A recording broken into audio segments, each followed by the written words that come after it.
Right. It's time. That's done. That's there. 10 seconds. Let's go. Let's be ready to hit the button as soon as it's time. 3, 2, 1, go! We're in. No one can stop the moon goddess. Okay, we got like 200 people here. Let's go. Tears of the Kingdom. Oh no, actually, that's sorry. That is my my file I've already started. So let's start a fresh save. Sorry, couple of seconds delay. That's on me. I already booted it up on that other save file. I gotta do a fresh one so you see it right from the start. Let me know if the volume's okay.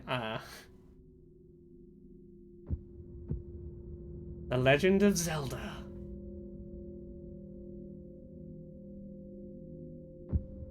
Tears of the Kingdom. Can I just say, when this game like leaked onto the internet early at some point, and there were like screenshots of the opening going around, I can understand why people thought it was fake when the first two screenshots were just a black screen with white text. You're not ready for this, everyone.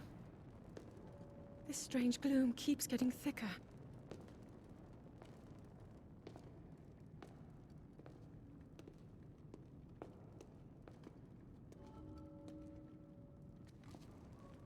We've been descending for a while now. These tunnels are deeper than I thought. What could be down here? What could be down here, Zelda, Princess of Hyrule? So, an observation, Link has 2 full rows of hearts, but also 3 full rows of stamina, which you cannot get in Breath of the Wild. There's not enough shrines. So 8 additional shrines must have popped up in Hyrule between Breath of the Wild and Tears of the Kingdom. I never imagined this was all deep beneath Hyrule Castle. Zelda chopped her hair and Link acquired it. Hell yeah.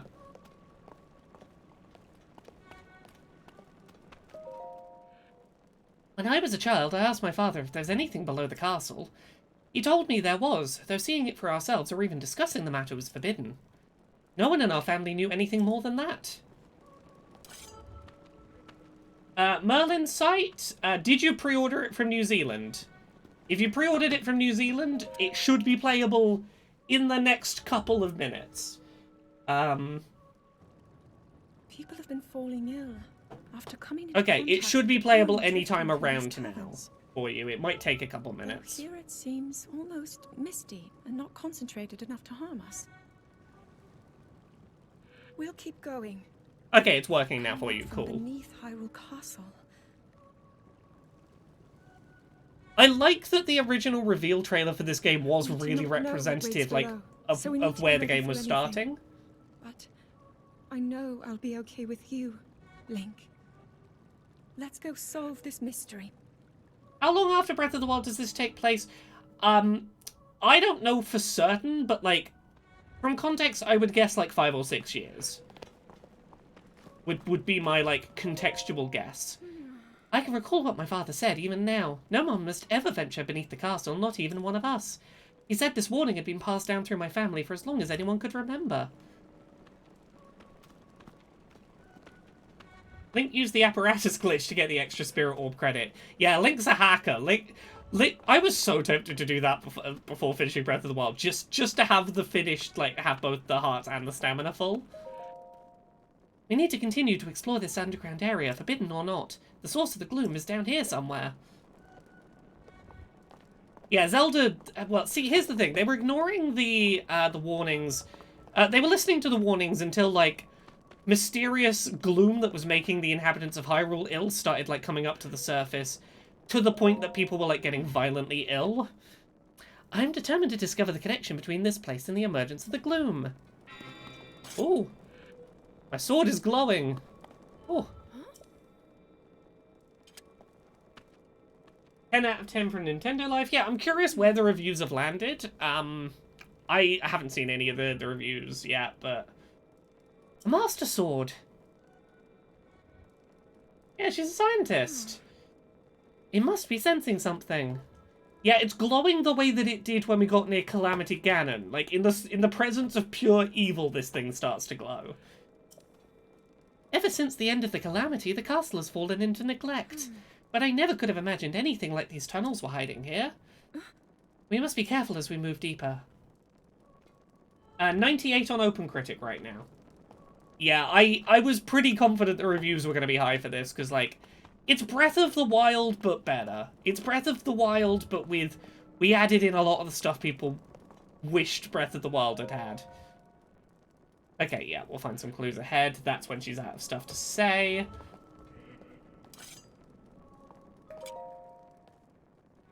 Okay, sorry, yeah. Anytime she stops to look at something, she's got a lot of dialogue down here, and I'm just trying to make sure we don't miss any of her unique stuff.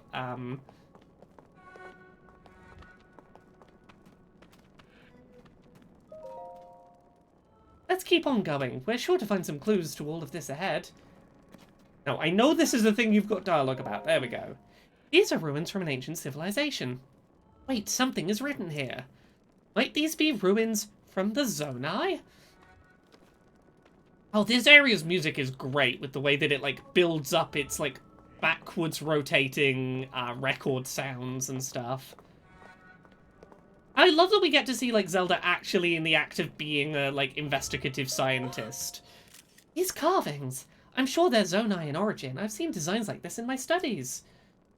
The Zonai are said to have lived long ago in the time of earliest legend. They possessed godlike powers and had a prosperous civilization in the sky. Many history books tell us about the Zonai, but none gives us the full picture. Much is still unknown about them. Yeah, she gets to be, like, the research nerd that, like... We kind of saw hints of her being in flashbacks in the first game, but I'm glad we get to, like... actually go on research with her. She goes and takes photos of all the stuff for her studies. Is this what the Zonai looked like? They seem so different than us, and such large ears. How did the ruins from a civilization in the sky end up here beneath the castle? It looks like the path ahead goes even deeper. Let's continue, Link. Yeah, Dark Hunt, I'm only talking because, like, there's dialogue to be read out loud. I'll be quiet during cutscenes, don't worry. Does she try to make Link eat a frog in this one? Not that I've yet seen. I'm not ruling out that she might do it. The ruins we're seeing down here, I'm certain this must all be from the Zonai civilization. Yeah.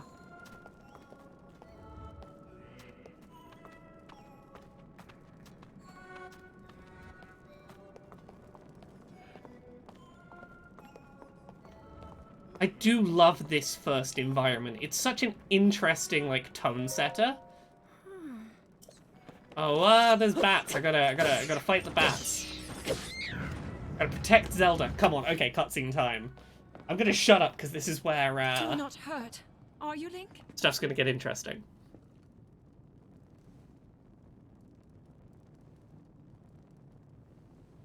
Yeah, Dad's dead. Can't tell her not to research stuff now. Look at these murals. Zelda might be taller than Link. The written histories of the royal family include stories of a great war fought long ago. It was a conflict between allied tribes and someone only ever referred to as the Demon King. Yeah, she should be queen at this point. Do these murals depict the same legend? Yeah, they really throw the plot out early. This is similar to the statues we saw earlier. A Zonai. And these figures look like Hylians. This depiction certainly suggests that the Zonai descended from the heavens.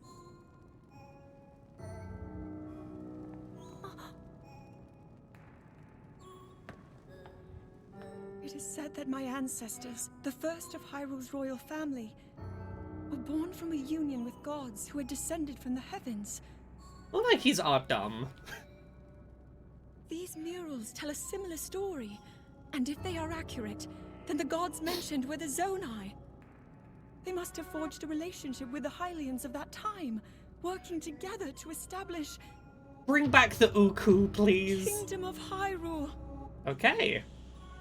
The Hylians and the Zonai formed He it seems together. to be stealing something of incredible power from the young kingdom. This all aligns with what I've read during my studies. And then this. It shows the Demon King. And a fierce battle against him. Moonflower, I have theories, but I don't know anything for certain. If the creature depicted here really does represent the Demon King, then...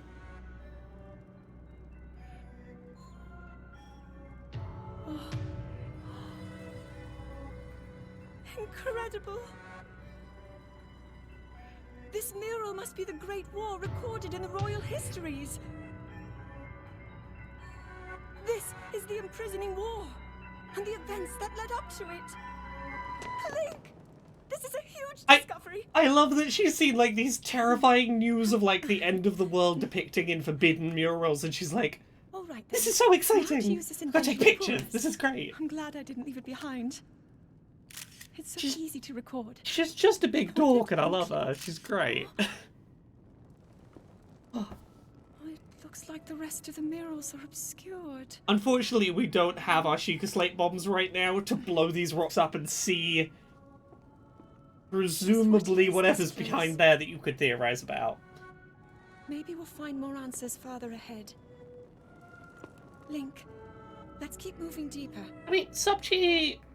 Zelda has aged like 5 or 6 years since Breath of the Wild.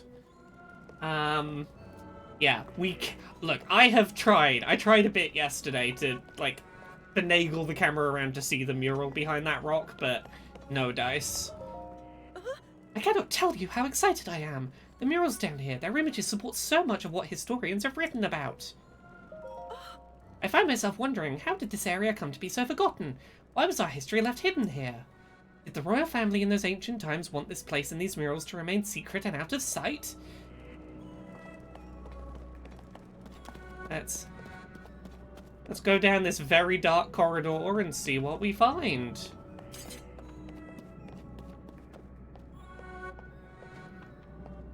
Yeah, hopefully there's no pertinent important information in that hidden bit of mural. I can't shake the feeling that I'm missing something here. Why would anyone want to keep this whole area a secret? It can't be because of what's shown in the murals. Yeah, this is just a corridor of evil goop, huh?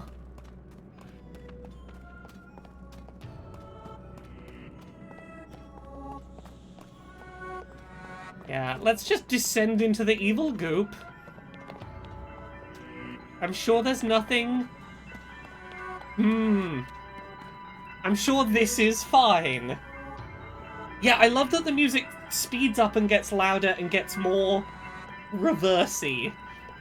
Haha. Right, this whole soundtrack to this game is fantastic. That green light in the distance. I'm having the strangest sensation. This is all so ominous.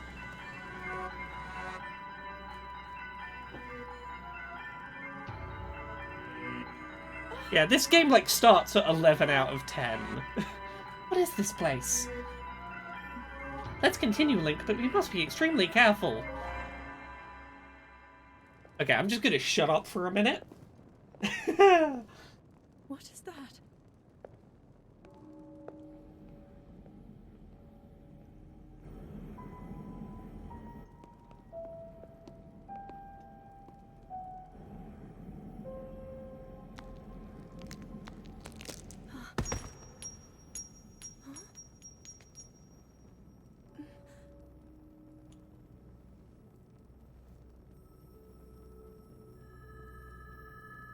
Yeah, it's concerning when the hand holding an evil corpse in place falls away the second you arrive.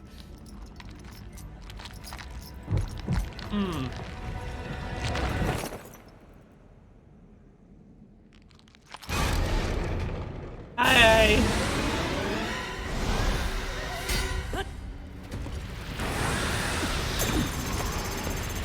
Here's your start of a Metroid game. We're going to take away all your power. But, like, there is a plot reason for what's happening here that makes this make sense. Link! Was that the sword that seals the darkness? The blade that shatters so easily against my power cannot save you from me. Zelda. You who carries that fragile sword. A Link. Rauru placed his faith in you. Rauru, huh? And that was all you could do. That sage from Ocarina of Time. Names.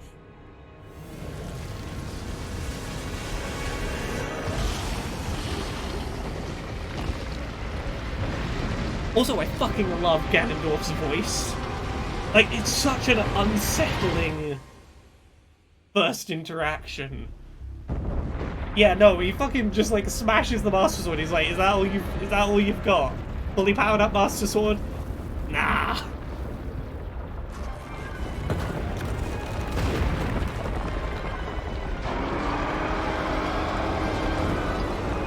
I'm pretty sure some of the trailers captioned that said that this was Ganondorf. I know Nintendo has like tweeted images of rehydrated Ganondorf.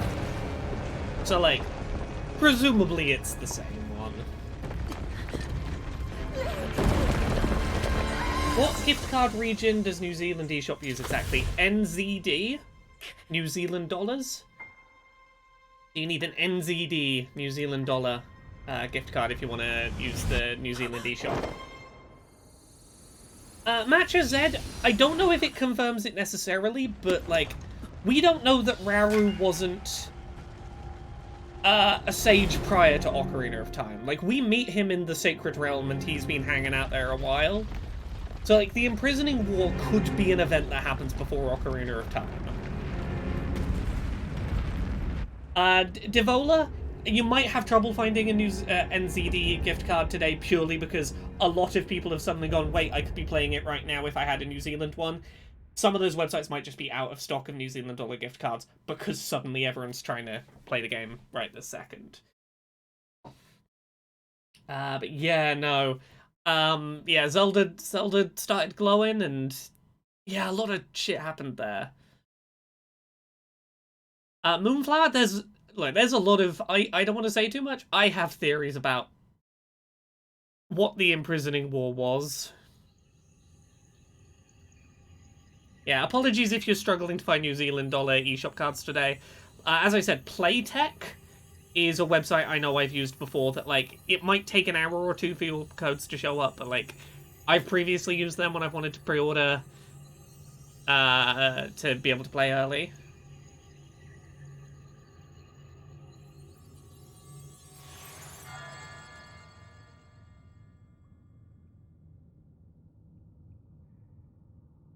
Yeah, Jane, I have my theories. Yeah. Yeah, we're not even half an hour in, and like we're like 15-20 minutes in. This game starts so interesting so quickly. Yeah, I'll type it down. Give me a second. Link, finally you wake.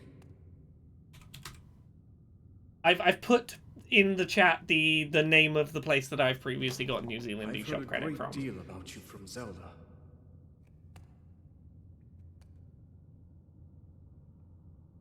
Your wounds were severe. I am relieved to see you escape death. Your arm, however, was beyond saving. I had to replace it, lest the injury endanger you further.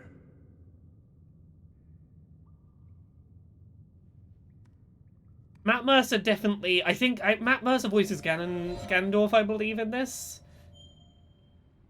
Yeah, we're a little bit Edward Elric now. Oh hey, there's the Master Sword. Just a little worse for wear. It's fine.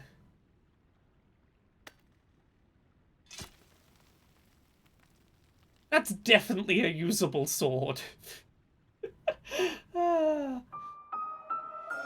Decayed Master Sword. 1 damage. The sword that seals the darkness. Its sacred power has been diminished after being ravaged by the gloom beneath Hyrule Castle.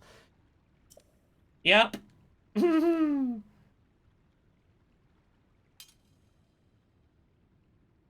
Yeah, no, that thing is gonna be busted real quick.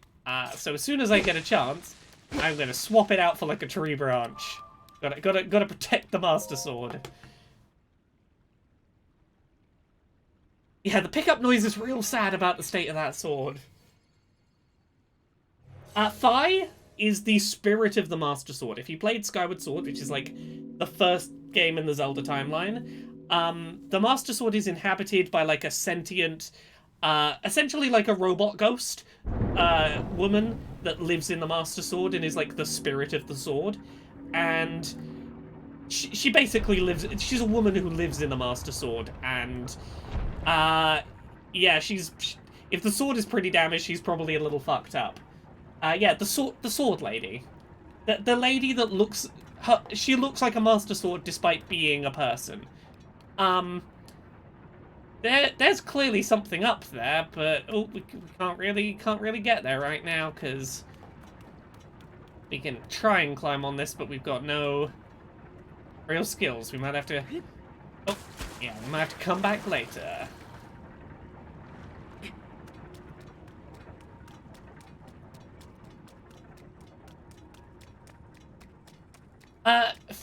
Fi, the spirit of the Master Sword, is definitely still a thing, in that, at the end of Breath of the... like, at points in Breath of the Wild, Zelda talks about being able to hear the sword talking, and then if you get all the memories and get the secret ending, she talks about, like, once she's been, like, spent 100 years battling Ganondorf, she's clearly, like, lost a lot of her power, and she no longer hears the sword talking.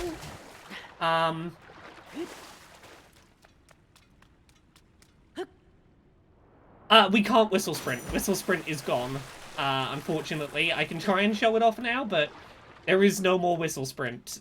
Give me a second. How do we... I gotta remember how to...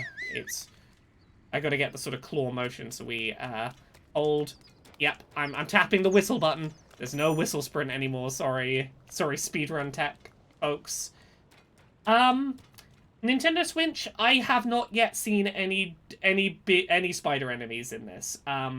There is that big sort of like thing in the tornado in the trailer, but I've not seen anything else that comes across as a spider. I can't guarantee that this is safe of spider content.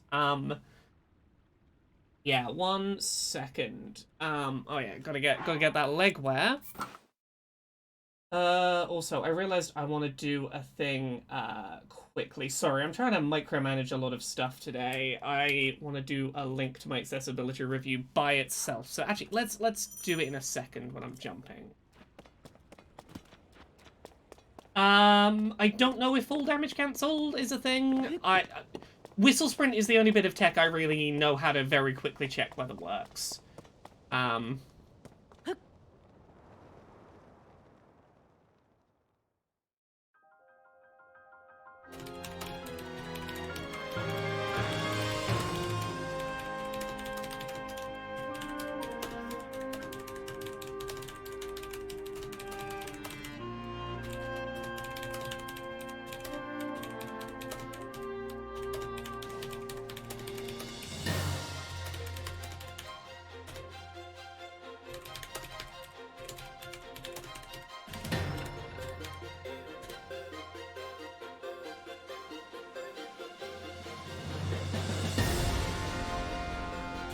Oh, that opening.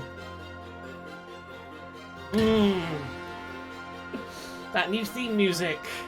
Ah.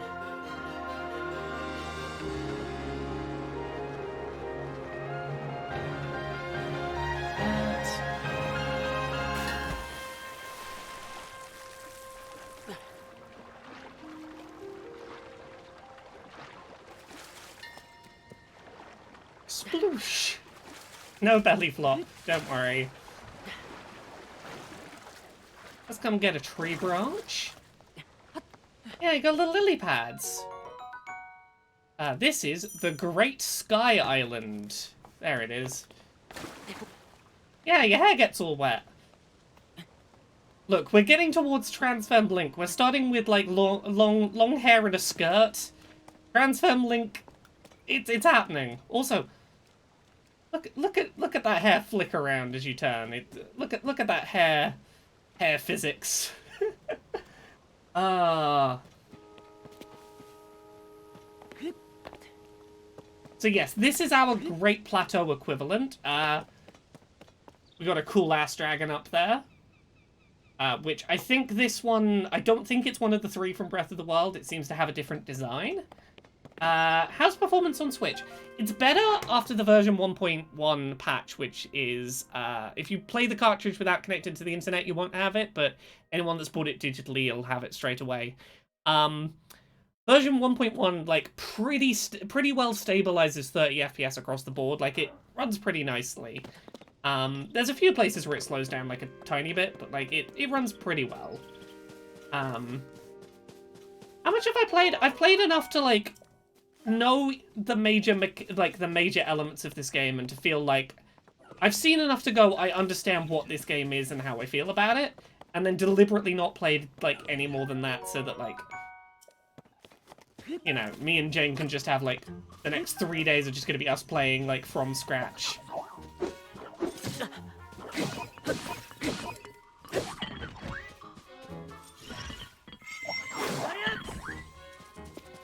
I need to uncover my, my heart meter. I need to move where my webcam is. I had it here so that, like, the fact I had the cartridge in the system on the home screen would be visible, but...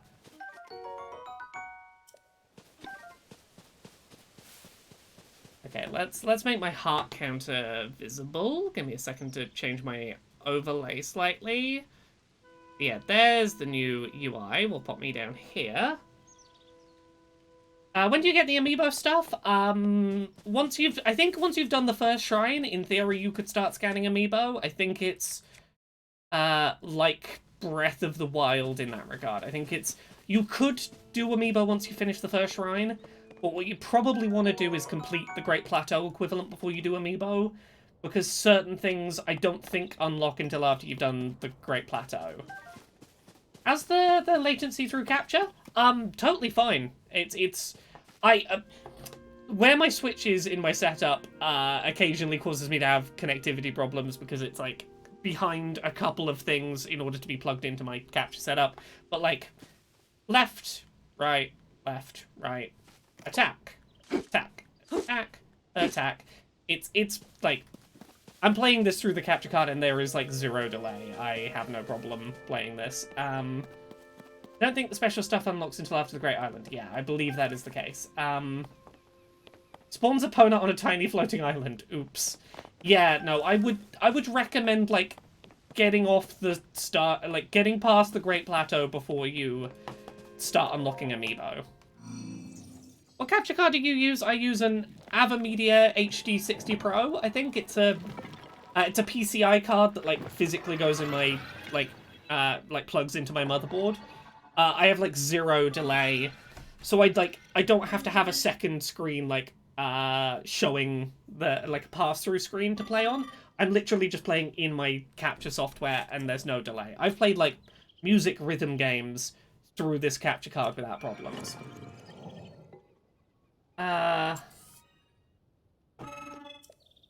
Okay, I am told it is an invaluable tool that will provide you with direction. Sorry, I skipped past text there. I think Zelda gave this construct a thing and was like, Zelda gave this to me and told me to give it to you.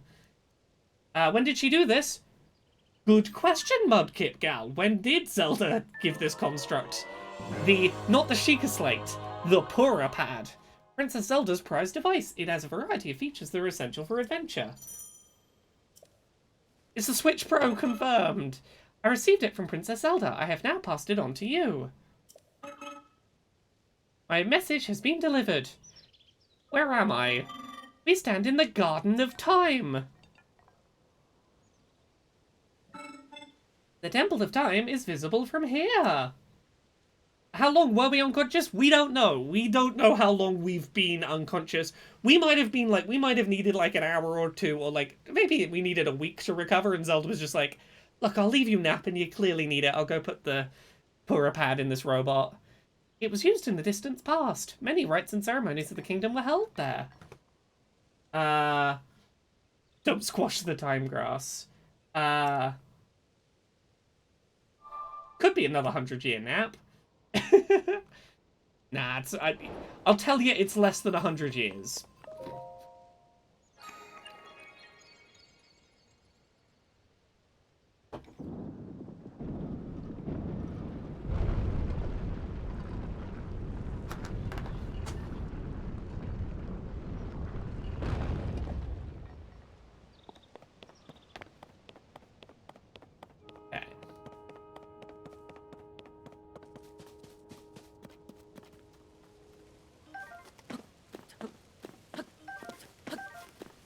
Get those apples out the trees. Hello. Hello, you seem to be new here. Be wary of soldier constructs as you travel this way. Soldier constructs are those of us given strict orders to protect this land. The Zonai who created us directed them to eliminate trespassers. They will consider you a trespasser too. You must treat them as a serious threat. Allow me to offer unsolicited advice. It is crucial to maintain a proper distance and target your opponents. Yeah, you gotta do Z targeting. Yeah. Please do not actually attack. If you try to attack, I must protect myself. Yeah, they're just little friends. You don't hurt them. They're just little friends. It's okay. I'm sorry. I'm sorry for swinging my sword near you. It's fine. Right. They're just baby. They're just baby. Also, anytime you see these, like, old decayed guardians, search them. They have Zonai charges in them. These, like, little ruins of things are always worth interacting with. That's just free Zonai charges.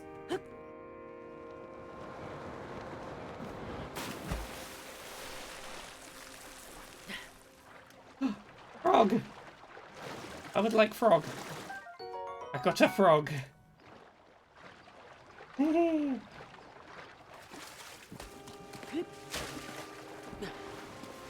How do you tell if they're amigo or not amigo? Do they have big eye beams looking for you? If they have eye beams like this, they are not friend. Okay. Let's use all our, like, crappy branches first. Use all our worst things up first. Grab all of those dropped materials. Okay, no more. Actually, if we can't carry any more, we might as well break that one and get a fresh branch. They went on charge and never came back, but beware of cheap third-party charges. Yeah, it's a real sad day when you plug in your charger into your Zonai construct for the last time, and it just never swaps. It turns back on. That third-party charger, it's just never worked the same since. I wonder if you can fuse a frog with a stick. I'm going to be honest, I haven't tried fusing a frog with a stick, but when we get that ability, I can try. Can I make a frog, a frog stick? Okay, right. We're going to have to try and... Let me pick up these materials while I remember to. Okay.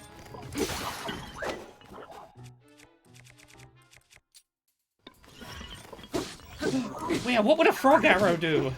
Oh no, I jumped the wrong way. That's on me. Yeah, let's just use up these branches.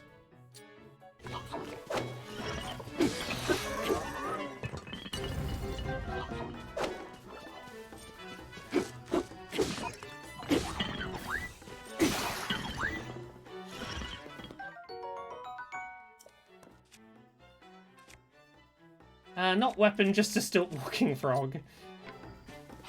How much did the game cost? I know that the price on the eShop in the UK is £70, but I know that you can get physical copies from places like, I think Curry's has it for like 50. Yeah, I don't know what the price is in like all the regions. It was $70 in the US. But yeah, you can find it cheap. Like I think £51 at Curry's in the UK. I think Was there a scene where Link ran to a cliff and looked out to a landscape like Breath of the Wild? There's a thing where Link jumps off a cliff and looks out over things from above. Sort of its Breath of the Wild equivalent. Right. Let's eat some pocketfuls of apples. Yeah. Because this is Breath of the Wild 2. We're just going to shove pause menu food into our faces. I have a New Zealand account, and in the eShop it's 100. Yeah, it's 100. I think it's 100 New Zealand dollars, or like 95 New Zealand dollars. It's somewhere around 100 New Zealand dollars is usually. Sometimes it's closer to 85 or 90 for some games, but yeah, it depends on the game what it costs. How am I liking it so far? I really love everything I've seen, and I am really excited for like there's like 2 or 3 days in a row coming up where it's just going to be me and Jane sitting down with fresh save files and just binging through a bunch of this game together, and I'm excited for that. Oh, I roasted that, but it's yours if you want. I had not noticed before that you were unfamiliar to me. My apologies. Among my tasks is to explain anything visitors might require knowledge of. If you have questions, you can ask them. I roast ingredients by the fire. Yeah, teaching me how to roast things. There we go, grab those apples. Okay. Frog arrows attract bisexuals who are just very pleased to see a frog friend. Oh, Cynic, I'll try and keep this chill for you to... for sleeping too. Yeah, interestingly, Temple of Time up in the sky. We have a Temple of Time down on the surface as well. That suggests there is more than one Temple of Time hanging around. Okay.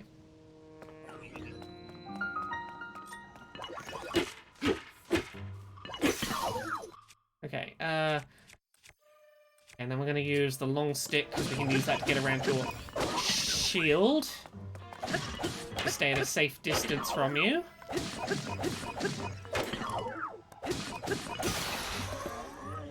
Then, grab your rusty sword.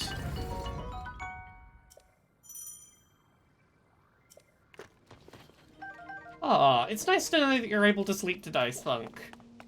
I occasionally hear that people will fall asleep to podcasts that I do, and I'm like, oh, that's really lovely. I'm glad to be comforting background noise. So yeah. If you don't want to know anything plot-wise, just a heads up. We're about to plot.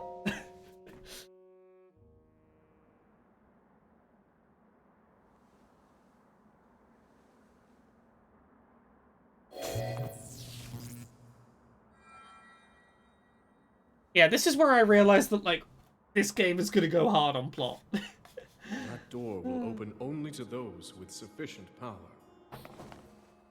I'm sorry. I did not intend to startle you.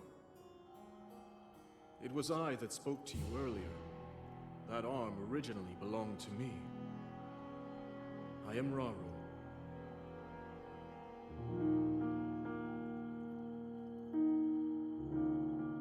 Yep, Rauru, the Sage of Light. Forgive me for appearing to you in this manner. Unfortunately, I no longer have a physical form. Yeah. It's, as some people have been referring to him since his identity leaked, it's Richard. It seems to have lost the power to do so. Right? And as soon as you know this is Rauru, you start going, there are definitely 7 tiers shown on that mural, huh? 7 sages, question mark? Of course. Why not visit the shrine? Yeah, apparently his name leaked. You could translate the Hylian in the leaked art book to find out his name early or something. But people were, like, referring to him but didn't want to use the leaked name, so there were a couple of YouTubers that were being like, Yes, oh yeah, I'm Richard. Sure they have the key.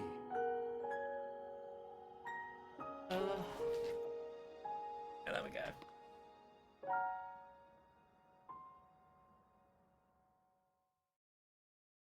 Yeah, Source of the Right Arm is such a cool title.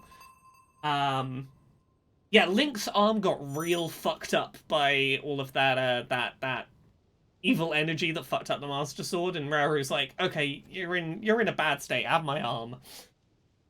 Yeah, okay, so in Ocarina of Time, there was a guy called Rauru who was one of the 7 sages, who was like the sage that watched over your unconscious body for 7 years until you were ready to go fight Ganondorf.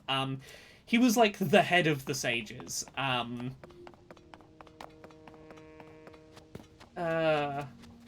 Yeah, I appreciated people not spoiling, because, like, that's... You still have the champion stuff. Not in my inventory right now. Right now I have a skirt, a shield, these swords, and a pocket full of stuff. Yeah, I do not have a paraglider right now. Falling off stuff is gonna hurt. I would like to have a paraglider, please. I miss being able to safely fall off things. Arrows! Oh, hey, I see you come to shoot at me. I get these arrows out of the ground. I don't think we have the amiibo tool yet. I think once we've done the first shrine, I think we could use the amiibo. But equally, I would recommend waiting until you're off the Great Plateau equivalent before you do. That would just be my advice. Okay. Have we found anything living except for the frogs? No. It's all been constructs and frogs, and, you know, there's been, like, plant life. We found, like, mushrooms and stuff.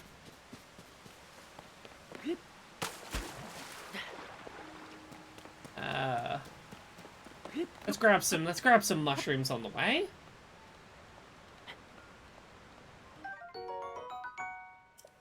Yes, amiibo rewards scaled with progress in Breath of the Wild.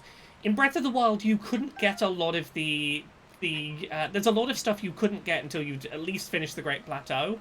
Amiibo rewards wise, and it was always worth, like, waiting until you finish the Great Plateau before your first amiibo scans.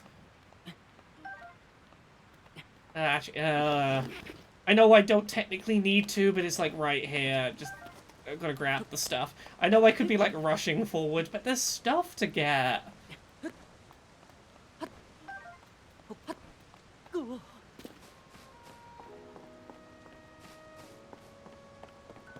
Seems like the stamina goes down slower, or is it around the same? There's definitely, like, stamina goes down slower in several contexts. Things like, if you're, like, in midair and you use the bow to, like, slow motion shoot, like you did in Breath of the Wild, your stamina won't go down, like, while you're aiming. It'll only go down each time you fire an arrow.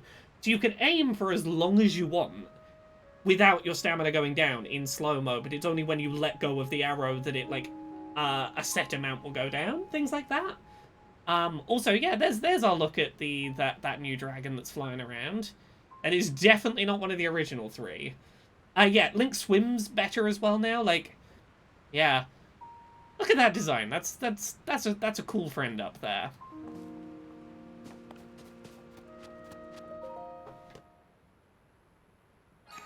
How's the kingdom doing?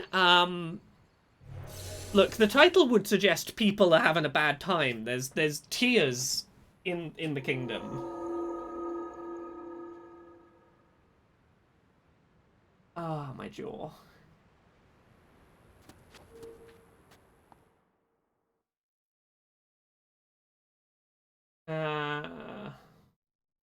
Yeah, that's the thing. I'm not gonna be like super perfectionist, but like, yeah, we're gonna chill with it. We're gonna play the opening section and just have a nice chill. Yeah, I have jaw problems, but it's also exacerbated by the fact I'm having ear problems at the moment, and my jaw problems are right near my inner ear problems. The two of them are like right next to each other. It's not fun. Yeah, map on the loading screen. So, you've made it here. This is a shrine of light. Long ago I filled these places with light that purges evil. I believe this light will restore an ability your right arm has lost. Yeah, the loading screens are definitely a little nicer here, visually. Yeah, no, I've for years had problems where, like, my jaw will, like, click at certain angles and sometimes, like, stiffen up and it just doesn't move in the jaw right.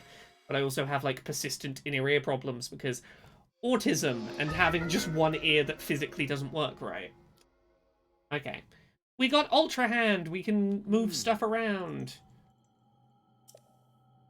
Yeah, you should be able to build a great number of things. Do the shrine. Learn how to use your new ability. Was this an early delivery or are shops just selling copies now? This copy, I have a physical copy. It's not on sale in the UK until tomorrow. I've had this knocking around the house for a little while. But if you buy New Zealand eShop credit and set up a New Zealand eShop account, you can just buy the game on the New Zealand eShop and download it and play it now. Yes, so here we go. Let's show off the new ability. It's kind of like magnesis, but it works on things that aren't magnetic. You can also use it to glue stuff together. So, let's place this here.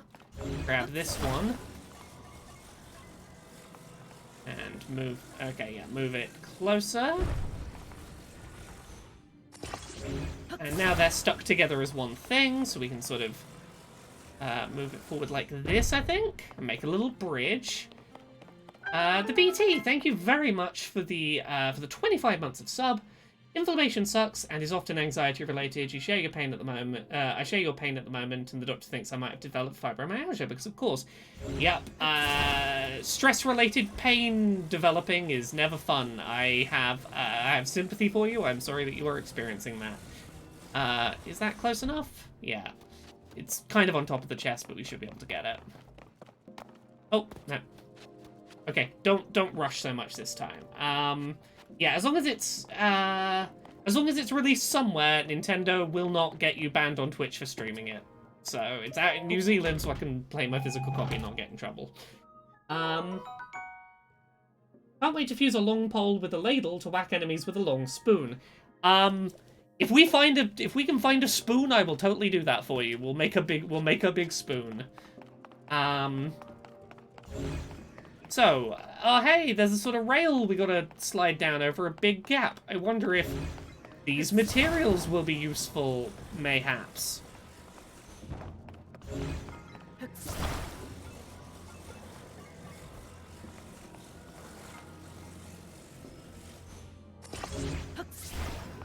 Oh, sometimes I move the thing before it's actually locked on. There we go.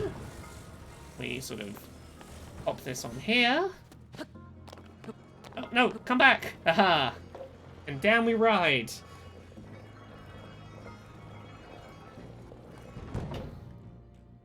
We did it! We made a contraption! Also, just fun side note. Have a look at this pair of statues we're about to see in the shrine that sure look, like an interesting pair of people. You have done well to reach this place. We offer this light that will cleanse you of evil. Yeah, one of those sure looks a lot like Zelda, huh?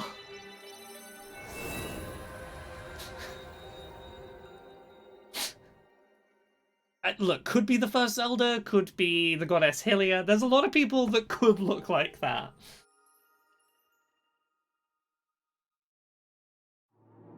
How long until these are called high five shrines? Looks like Skyward Sword Zelda. There's a few people that you could argue this looks like. Yeah, we got a Blessing of Light. It's going to... May the light of blessing grant you the strength you seek.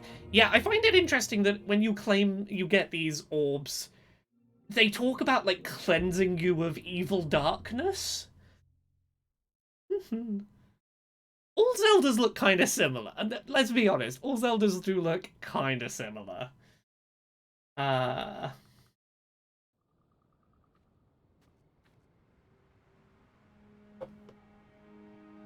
Look, they have a lot of similar traits.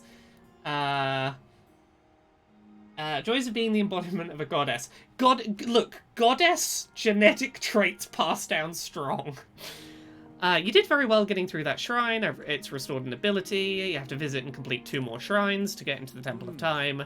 Mark the shrines in the distance with pins. You can use your scope like you did in Breath of the Wild.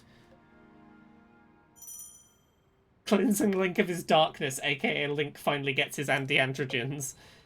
Okay, so let's pop a pin on shrine number 1 up there. And shrine number 2 is over here. Now, here's fun little story. Conrad got lost after this moment playing Tears of the Kingdom, because you see right there's a bunch of hooks and wooden platforms and a thing to slide down like we did in the shrine. Like, hey, that thing you just learned how to do, here's an opportunity to do it again. Yeah, Conrad didn't do that and then got lost for like an hour. Was it a German copy of the game you got? I thought the photo you put on Twitter had some German on it. European, like, PAL copies of the game, like, Nintendo of Europe's headquarters are in Germany, and sometimes there is some German stuff on European copies. But this is a UK copy. It's got the PEGI 12 rating in the bottom left corner, which is the UK's game rating authority. It is a UK copy. Okay, now I'm going to very quickly go into the settings and invert my horizontal ability controls, because I find this so much more comfortable to use when the controls are just inverted a little. Okay. There we go. The rotation direction, as it is default set, just doesn't quite work for me. Is Pro HUD back? Yeah, we can turn on Pro HUD briefly. HUD mode Pro. There you go, Pro HUD. Literally everything turned off. Yeah.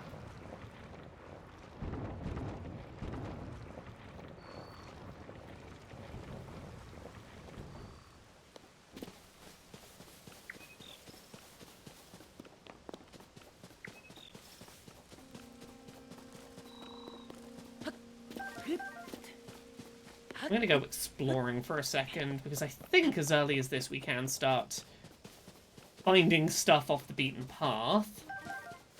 Can the hook fall off while riding the zipline? It hasn't happened in my experience. It seems to be pretty well set up. Yeah, so now I think we can start going off the beaten path a bit. Can I... Oh! Can I make a walkway maybe here? If I do... Okay, yeah. Put that onto there, and then, like, hook these onto this. Yeah, let's do it like this. Can I make, like, a bridge over to that other island? Is this gonna be long enough? To reach, like... It is! Aha! There we go. GED33, thank you very much for the Prime sub. Jane in chat says, can't wait for someone to mod some of this back into Breath of the Wild. Oh, people 100% will. I'm not Hestu, no. How many things can you fuse? I'm yet to know a limit. I've not, like, tried. Should we just, like, walk around collecting stuff for a minute and see if it stops us? Because, like, I've yet to come across a limit where it's like, no, you can't fuse any more to that. Okay, so we're gonna, like, make a little bridge here. And see how much we can, like, add onto this little ridiculousness. We're gonna, like, stick this on the end.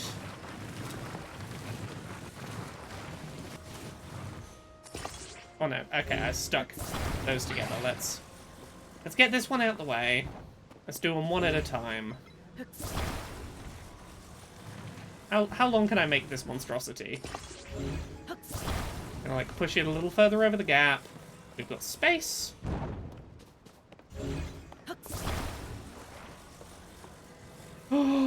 I fuse this to a weapon? Probably not. Yeah, let's just make a real long plank and see if it stops us. But yeah, no, they are seemingly, like, very willing to just let you do the nonsense. Yeah, we've seen Vex in trailers, also that laser disco ball. So, yeah, let's just, grab this. Rotate it around. It's gonna take a second, because it's pretty big. Oh.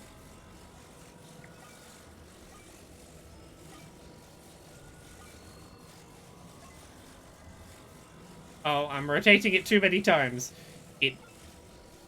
Oh, it rotates in... Okay, it's rotating in half steps when it gets this big. Okay. Aha. We're gonna take this with us. The glue doesn't break unless you, like, shake the objects apart, is my experience. So, like, we can drop it, and it's pretty stable. It bounces a lot, but, like, yeah, we can just do that. Mudkip Gal, I don't know the number for certain, but I'm gonna make a wild guess and say it's probably, like, it's probably the same number as there were in Breath of the Wild, if I had to guess. Cool. Let's get... Oh yeah, if it collides with an object that, like, cannot be moved, if it collides with an immovable object, that can break it as well. Like, it doesn't have infinite tension, like, it can be snapped, by, like, the joint being put under pressure, but, like, largely it's not a big concern.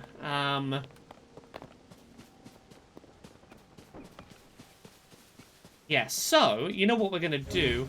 I'm determined now to, like, take this with us for a while. Okay, oh, there's trees in the way. We're gonna have to back up a bit to get some room. And the frame rate is, like, having a little bit of a time with this, but, like, I'm gonna use it.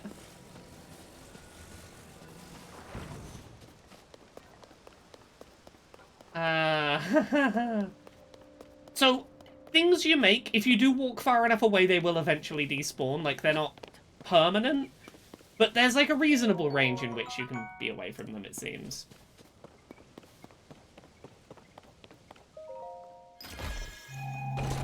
Oh, who gave the game a 6 out of 10? I'm curious.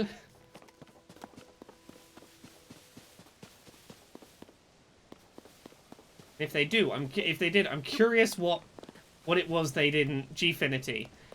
Is there like a bullet point summary of what they didn't like? Because I'm curious about critical reception to this.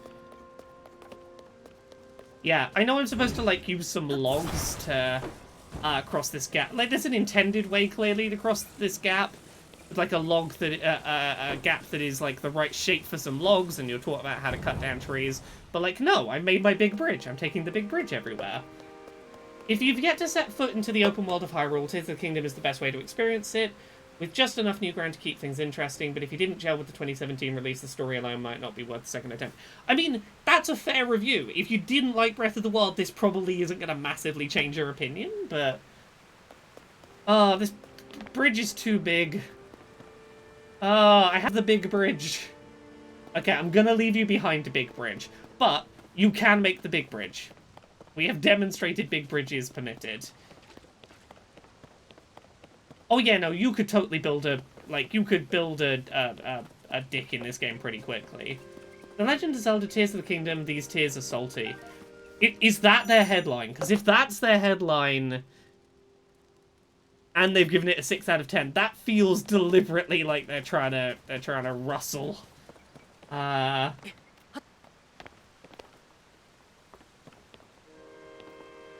The follow-up to a divisive modern masterpiece struggles to cater to those who miss its roots. I mean, that's... Honestly, this is the thing. This attempt... Tears of the Kingdom, I would honestly summarize from what I've seen of it as trying to walk the line between Breath of the Wild is the best-selling Zelda game of all time by a wide margin, but also there are people who really miss what Zelda used to be, and trying to create something that will kind of cater to both. And I've said this myself. We recorded Podquisition yesterday that's going up later today, but also I put up like 4 videos that are out now, in which I talk about, like, this game is going to be divisive. For some Breath of the Wild lovers, this is going to have too much of a linear guiding hand. For some traditional Zelda fans, this isn't going to go far enough in putting the traditional Zelda back in. For me, it really meets that sweet spot, but there are going to be people on both sides who wish it was more Breath of the Wild or wish it was less Breath of the Wild. It's not going to be for everyone. I really love it, and I'm excited to, like, lose the next few weeks of my life to it, but...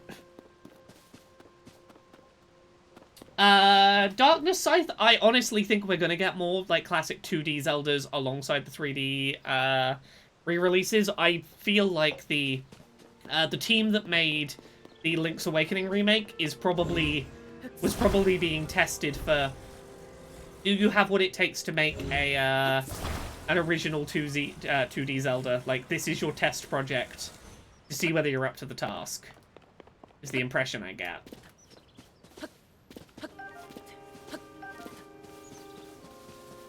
Honestly, God, yeah, I'd love more, like, give Capcom the ability to make us more, like, give us more Minish Caps made by Capcom in between the big releases. Yeah, Jane, I was hoping for the same.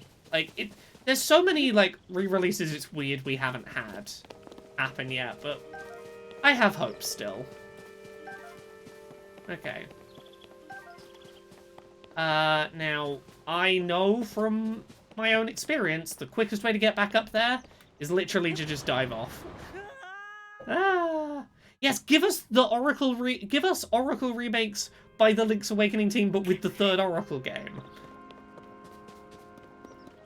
Other Minish in Tears of the Kingdom, they were planned for Breath of the Wild. If they're in there, I haven't seen them, but there sure is a town shown in one of the trailers that is very mushroom obsessed, and mushrooms have always been associated with the Minish, and I have hope, but I can't say for certain either way. I would love it if there were Minish in this in some regard. Fucking love the Minish. The Minish are adorable.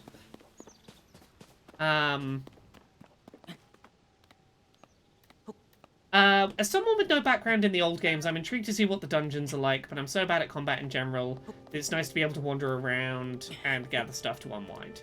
Yes, Nintendo did talk in a developer interview that went up yesterday about the fact that there are dungeons, and I will say only what Nintendo was officially said in their interview, which was they are larger in scope and more thematically designed than what Breath of the Wild had. That is what Nintendo was officially said. You can go look up my spoilery thoughts, my more spoilery thoughts on that. I will say there are definitely more like the old Zelda dungeon stuff that's more like the old Zelda dungeons here, which is nice. Apparently, Gfinity think having multiple solutions to puzzles is a bad thing. Yeah, that review's gonna have an interest. Look, they're entitled to their opinion. I'm not gonna tell them they're wrong to have their opinion, but also that review is going to be divisive. It's gonna get some attention, and good luck to them. That's all I will say. Good luck to them. Okay. Let's go this way.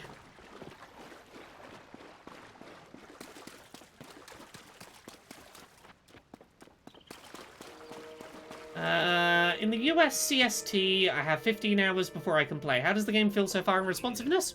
Feels great.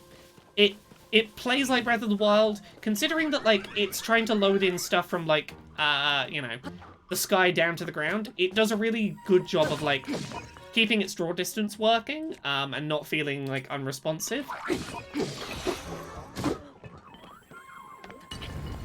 Go. Let's grab these bits. Flurry Rush, there we go. Okay, we can do the Flurry Rush before we're taught. Me and Jane had a theory briefly that Flurry Rush wasn't unlocked until you did a shrine that taught you what Flurry Rush was. But no, it's there, it's just got a fiddly timing, I guess. Get a shield. Let this be when all timelines collide and give us Minish, Twilight, Uku, both Zora types, Kikiri, Totongo. Yeah, give us all of them in one, please. Okay. Aha! Yeah, I love that that Breath of the Wild and Tears of the Kingdom have puzzles that are like, look, you can solve it the intended way, or you can like think logically about how the mechanics work and find a way to just completely bypass them. Like, I feel like Recall is gonna be like totally capable of sidestepping a lot of intended puzzle solutions, and I love that. I love that if you're like, yeah, I could do the puzzle you've laid out for me and that'll be fun, but I just wanna recall a thing upward and like skip the puzzle entirely. I like that they let you.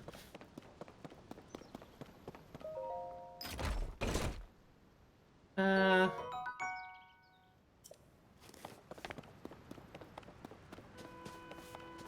I'm gonna not go that way because I know over here.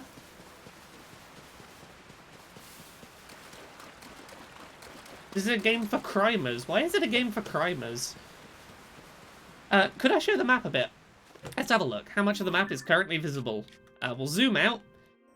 This is the map, and we are currently here. This is where we're starting. Are there map towers? There are towers, and there are ways to get map. This is awful. Where's my friend? You can see me. I'm a Korok, one of the children of the forest. I was traveling with my friend, but we got separated. Are there separate maps for the sky and the ground? Yes, there are separate layers of map. My friend is sending up a smoke signal. I can't wait to catch up. I'm so tired, though. I can't move. Don't worry. I'll help you out, friend. Okay.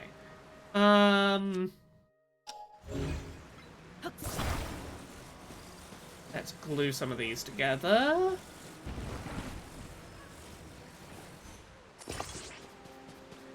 Get one of these.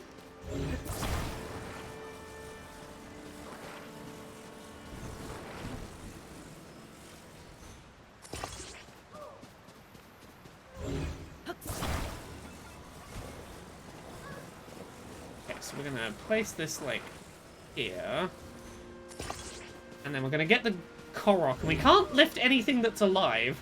We can lift its backpack and glue the backpack onto here.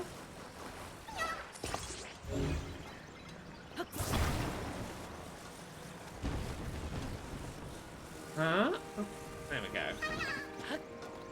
And here we go! Bigay do crime!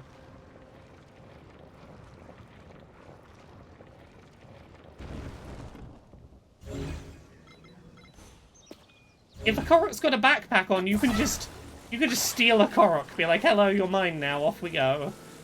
There you go, here's your friend. Don't worry, there's your friend. Reunited at last, thanks. I'd like to give you something, but here's all I have. 2 Korok seeds. Yeah, you just help the friend get back to their friend with their big backpack. They're too big to go by themselves.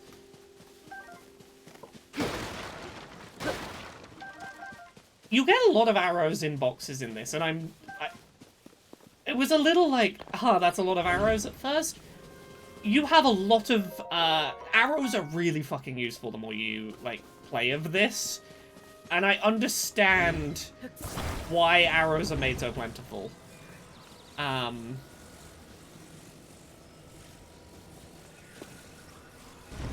Right? Like, you've got to be prepared for your camping trip. Oops, now I am incredibly uncomfortable with how much I have packed.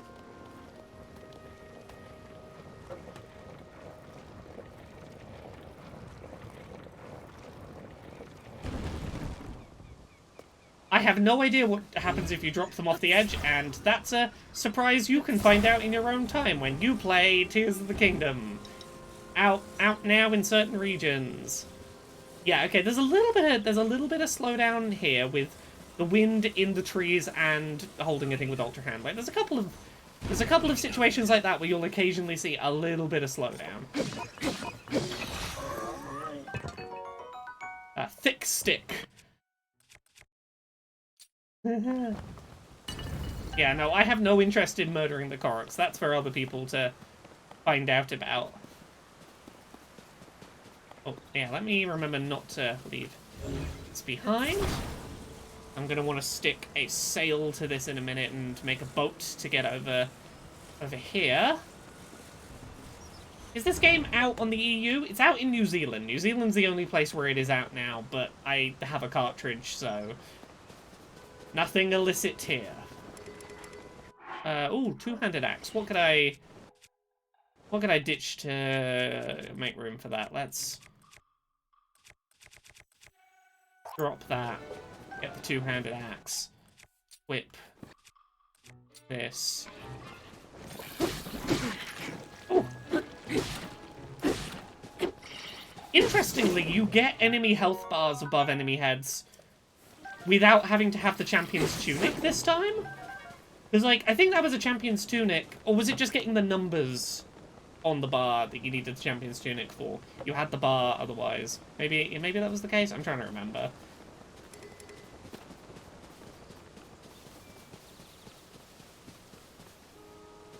It was the numbers for the tunic. Okay. Okay, so you could have just the bar. Sorry, it's been a while since I've played, like, the start of Breath of the Wild, and I can't remember what's there by default and what's not. Okay, it's nearly time for us to do weapon stuff. Okay, so let's...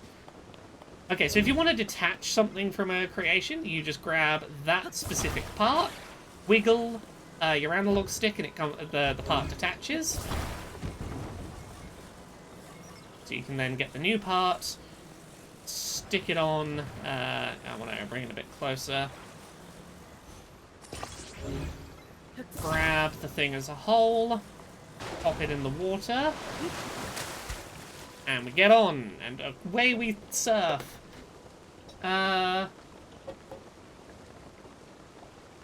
Oh, Eden Mouse, that sucks. I'm sorry that they was stuck a couple of hours late getting to start. The Ascend Shrine is a pain to get to. It took me a while to do so. It's definitely a bit of a journey to get to Ascend. Look at my little sailboat!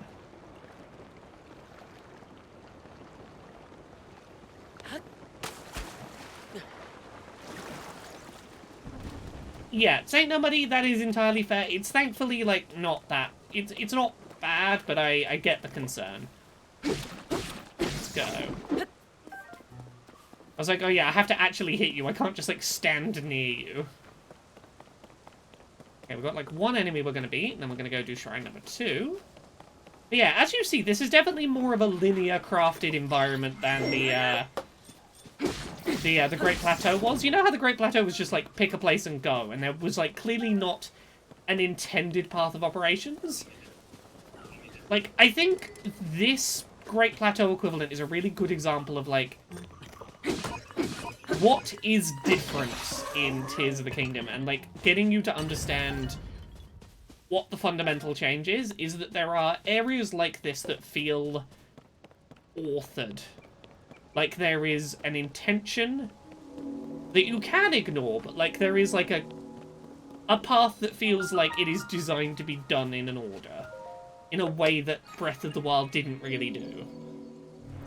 Whistle sprinting does not work. Sorry about that. Where's the lobster shirt for us sea shanties? If it's here, I don't know. I found the rock talos so fast in the Great Plateau by accident. Yeah, it feels like this is trying to teach you the mechanics in, like, a way that escalates before it throws you into the world, rather than just, work it out.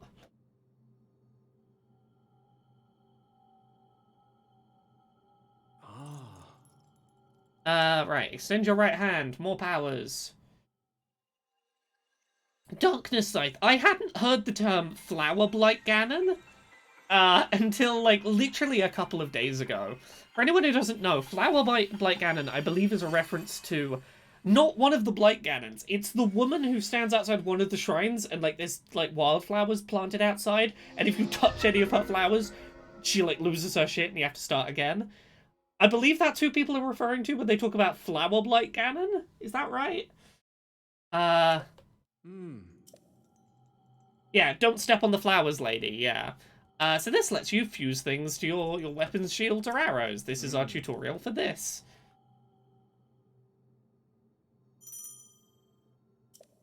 Okay, can I fuse frog? Okay, out of curiosity, let's find out.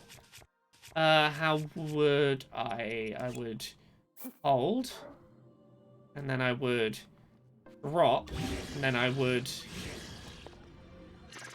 No, I cannot fuse frog because frog is a living thing and it hops away.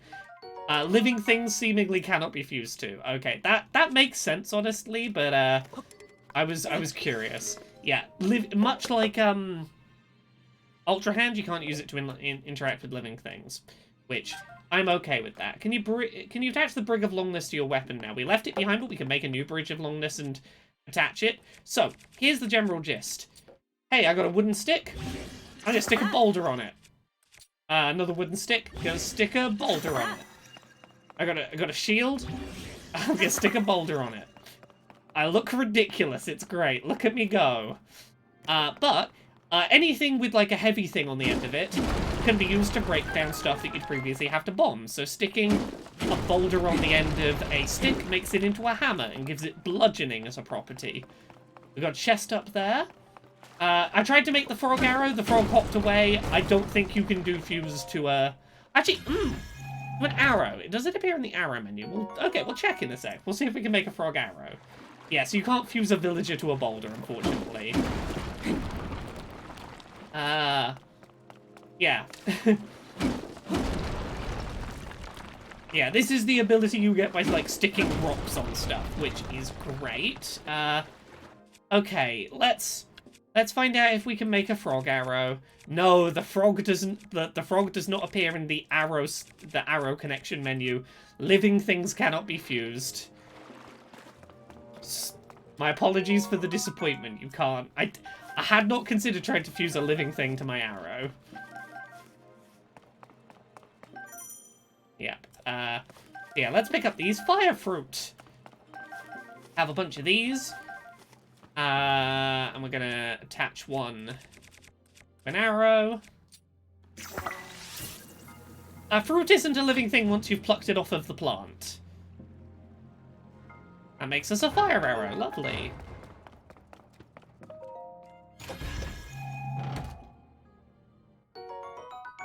Well, fungus isn't alive anymore once you remove it from its root system. If you pluck a fungus, it's no longer a living fungus.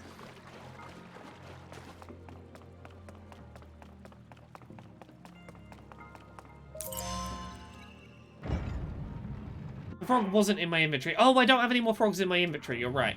Okay, we'll try and find another frog or a fish and see if I can stick it on an arrow. We'll find out in a minute. Don't worry.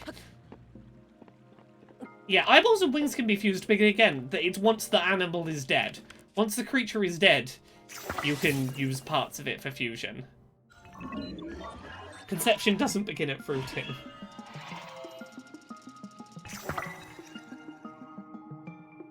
Okay, well, look. Okay, we'll find out if you can put a frog on an arrow in a minute. Don't worry. Maybe the frog was just... the frog had hopped away and that's why we couldn't fuse it. Oh.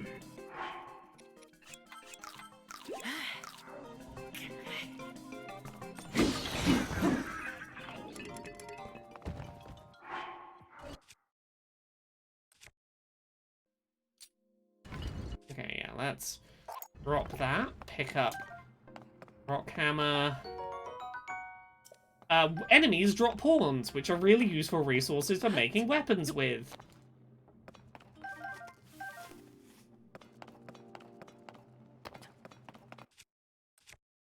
Okay. We have spikes. We'll stick some spikes on the end of a claymore. We'll stick some on a sword. Maybe get rid of a... oh no, that's a... You know what? Yeah, we'll stick a rock on the end of this for now. We're just gonna stick rocks to things for now.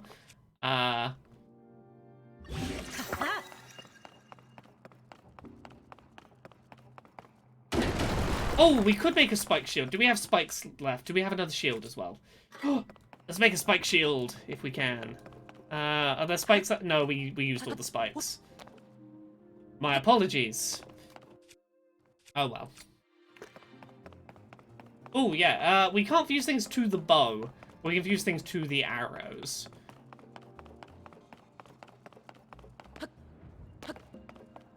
Look at these ludicrous weapons. Look how silly my loadout looks. It looks busted, and I am a fan. Oh, was there another bow I hadn't picked up? Okay. That's fine. That's on me.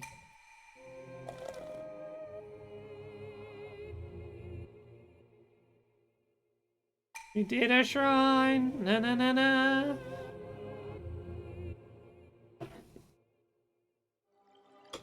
I mean, to start off, it's make glue stuff to rocks the game at first. Yeah, mystery lady. What happens if you shield surf on a boulder shield? I don't know, but there is a shield surf we're gonna do pretty soon that is the most exciting shield surf in the world. Okay. It is a little Zelda nuts and bolts, but I love it. I love the idea. Okay. Oh hey! There's a construct who forgot to give us something. Oh god, the Keaton mask. I haven't thought about that in a while. Please take this battery pack belt. Here is your portable USB charger belt. The energy cell powers Zonai devices. We've got to find some Zonai devices, and that'll teach us how to use them. There's some over there.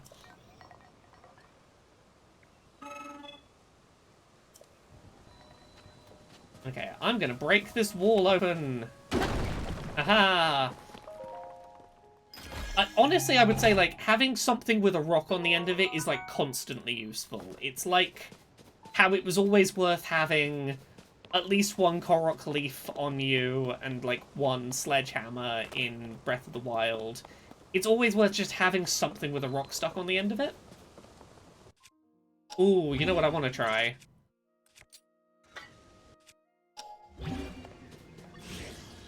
Let's have a log shield. Yeah. Can't get me. I'm so defended.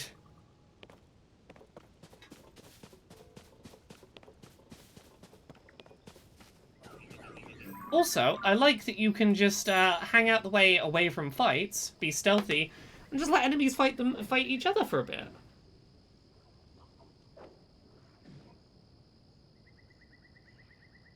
We'll try shield surfing. You know what? Let's. Okay, you defeated the choo-choos, so now it's time for me to come in and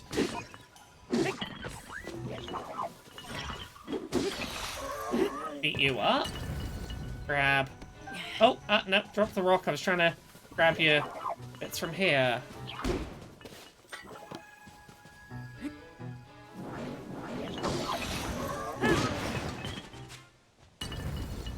Screw you in particular. Okay, we'll grab the choo-choo jelly and we'll try... Do we have enough of a... Can we do it down steps, maybe? Are steps enough of a thing to shield surf down? Let's give it a try.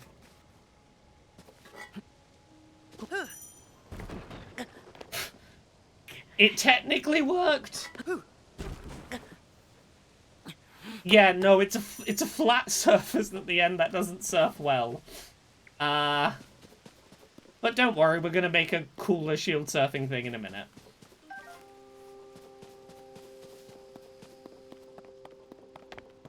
I do love the sense of momentum that this two-handed thing with a boulder on the end of it has. It's just... Screw you in particular.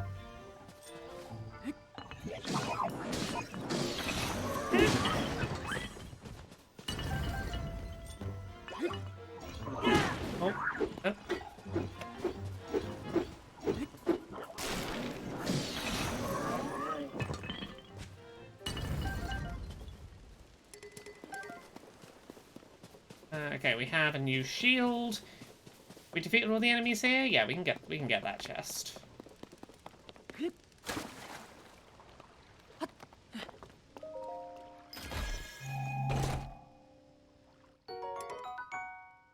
Now, here's the thing. If you open a chest and you get a reward and your inventory's full and you have no space for it, I love this so much. You can now just go through your inventory and go, yeah, I'll drop that to make space. So that you don't have to close the chest, drop a thing, open the chest again. We have the amiibo ability available, but, like, I don't think it's worth using until you get off the Great Plateau section.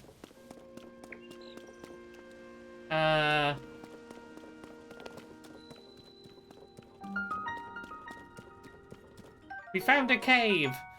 These seeds, when struck, will bloom, giving off a fate light.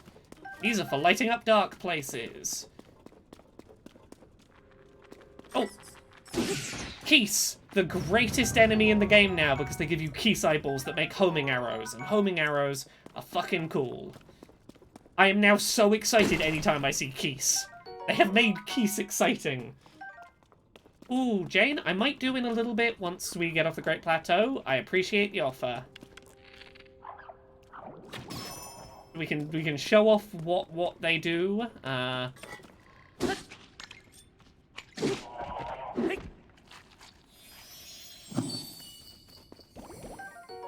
Bubble Gem. You defeat bubble frogs in caves. Its eerie blue glow may entice you to collect even more. I have no idea what those do. I literally have no concept of what those are for.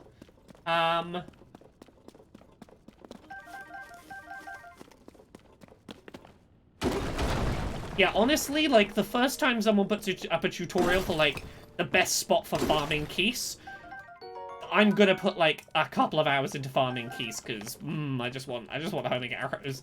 I suck at aiming. I would like help with aiming, please.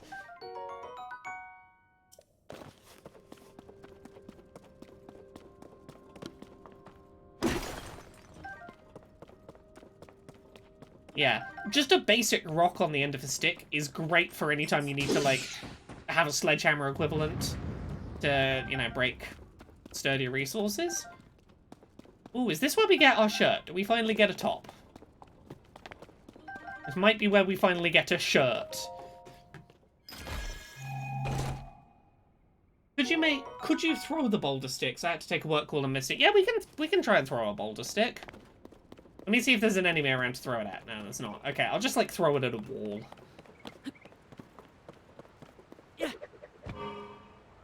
Oh, I turned on a fan by accident. Nope. Off you go. Yeah, so this would be the first top we get. It's barely a shirt. It's a half-draped toga. Is there a distinction with the rocks you can fuse and the rocks Koroks are under, or do you need to pick up every single one? You don't need to pick them up. I've yet to see a Korok under a rock, maybe because they're fusible now. I don't know, question mark. Can I get get over here? Okay, let's, like, bring this right over.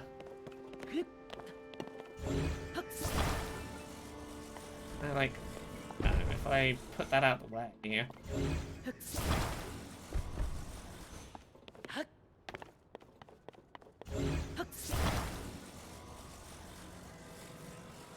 What I want to do for convenience is literally just make myself, like, a nice little bridge.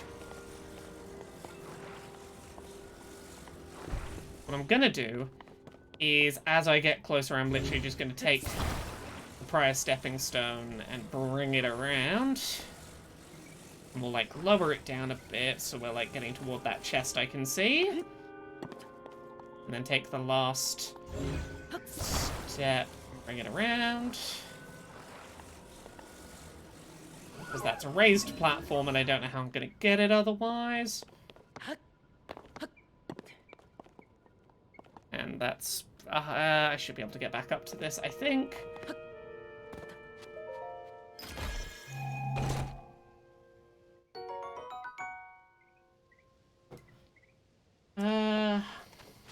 see. I saw you can get a green part of that shirt as a blanket in one of the giveaway things in Japan. If so, that's pretty cool. Yeah, that's high enough. I should be able to get back to it. You have a cool bow. I would like to have your bow, please.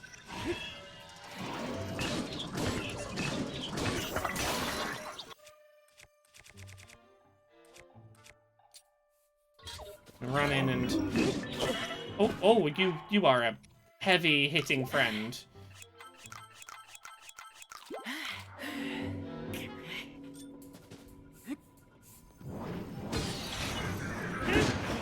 Aha! Big bow. And now I have a sword with a stam bulb on the end of it. Right, let's ditch that bow. Make space, grab that.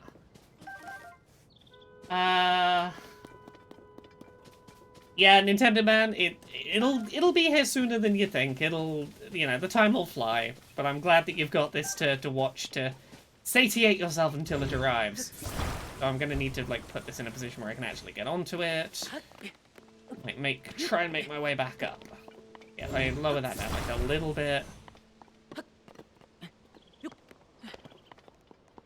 And I can grab that one and, like, there we go, get it out.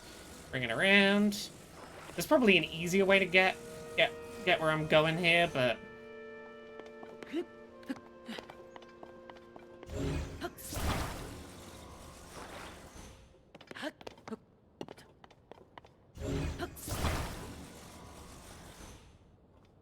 Go. There we go. Cool. I think I have a strategy watching you play. I think I'll always keep one weapon and one shield unfused in the event I kill an enemy with a nice damage or block attachment. Honestly, yeah, it's worth keeping like something available to stick neat stuff on. Okay, let's get a fish and see if we can make a fish arrow.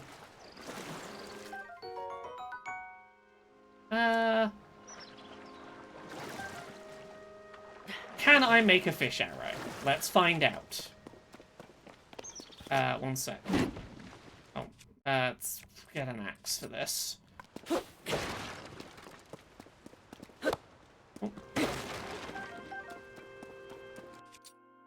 Oh. Nope, fish does not appear in the list of materials I can attach. If it was swimming around, like an animal swimming around, it is not an option to fuse with. I am sorry to be the bearer of bad news.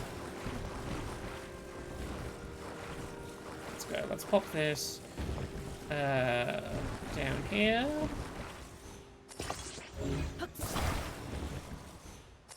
We're in the bit Anuma was in that gameplay presentation where we're going to make a boat. Look, I'm just like Anuma.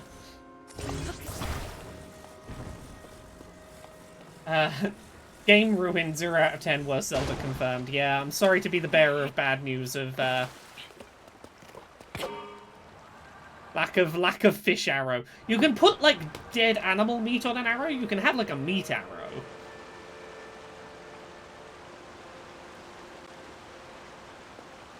Oh, yeah, I kind of pointed that a little badly, but it's fine. We course corrected. Oh, yeah, I gotta pop it off.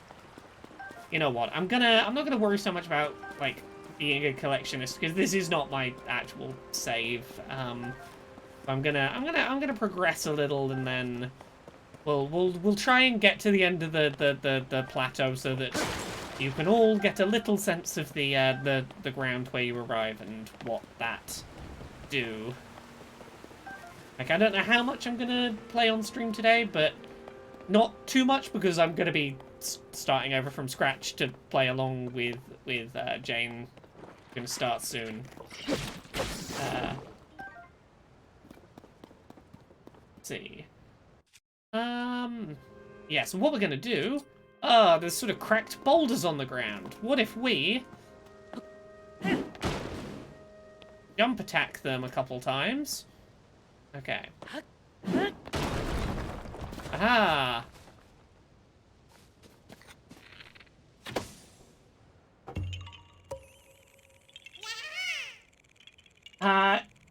also, even if you do that, it's not the end of the world, because, like, you can... It'll recharge pretty quickly. Like, the battery will run down, and then it'll automatically recharge back up, so...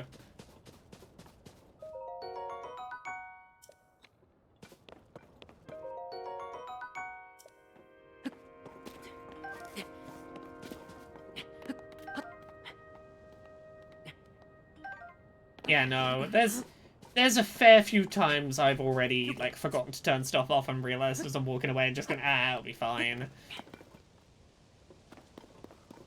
Yeah, so let's just kind of sprint ahead a little bit. Also, don't worry, I am aware of the irony that Nightbot is saying no spoilers to chat in a game where I doubt many people, if any, in chat could spoil. Maybe you could. I'm not going to attempt fate, but yeah, let's just sort of plow ahead a little. Spoilers: Zelda's in the game. Yeah, we saw her. She was there right at the start. Okay, I'm gonna clear out this camp, and then we're gonna find out about the coolest shield fusion in the game. I know we've barely started, but I'm already confident there is not going to be anything cooler in this game than this shield fusion we're about to do. Right.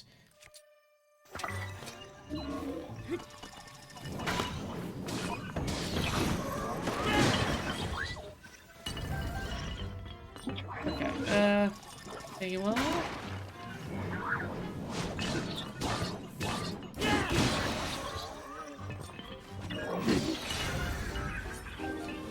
Aha! Wheels of cheese! Spoilers!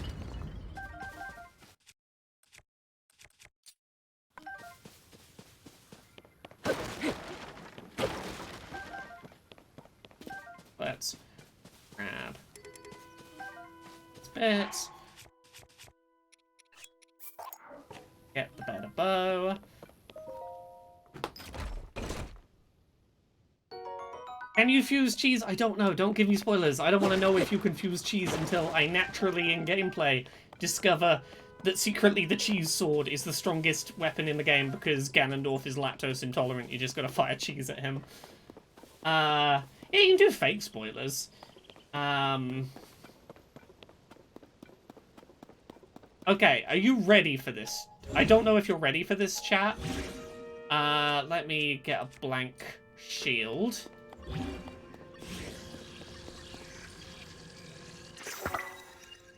My shield has a tiny little minecart on it. This is just cool generally. It's cool to have a shield with a minecart on it, but... Are you ready? Like a little skateboard, because it's got wheels. A little skateboard.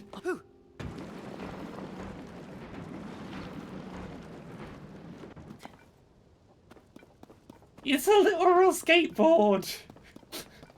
It's got wheels. I allude to this in one of my videos that went up today, but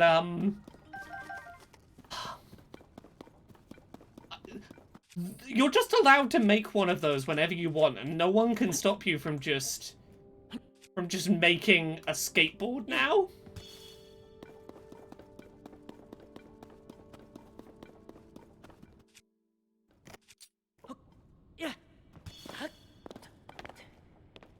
And I believe, yep, you can, how do I do this?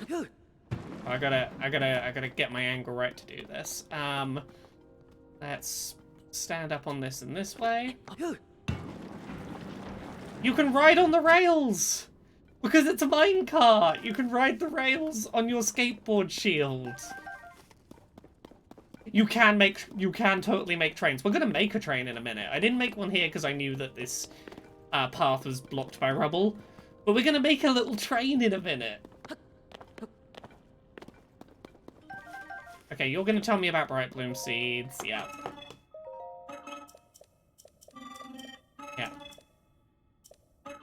Yeah. It's good to use them in dark spots. Yeah. Cool. Fucking love trains. Fucking love them. Trains are great. absolutely cannot get enough of trains. Yeah, no, this game is for me. You can make trains. Make little trains. I'm gonna make a little train in a minute. Zonite, an unusual mineral that has many purposes. It's used for crafting weapons and armor and stuff in the ancient past. Yeah. Throw these little seeds out to light our way.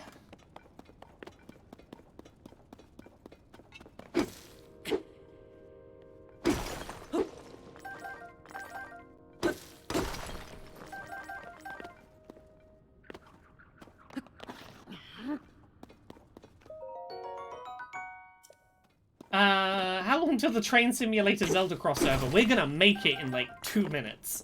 We're gonna make that crossover.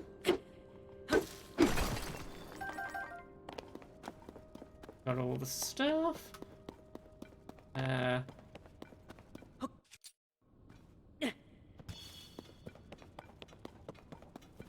Get some ore. A train that could lay its own tracks, if that is possible, that's, if developers have talked about that in interviews, that's exciting to hear. That's not a thing that I've seen in any way yet. Right. So, I broke my hammer, but that's fine, because I saw rocks and a stick further back here, so we're gonna make another hammer. This is kind of what I mean when I talk about this game, like, making weapons, like, really disposable in what I think is a good way for the durability system. Like, I don't need a specific sledgehammer. I'm like, I saw a rock and a stick somewhere around, that'll do. All the weapons are like, kind of just make whatever you happen to need in the moment of stuff lying around. It's a lot easier to just make a thing that suits your purpose as and when you need it.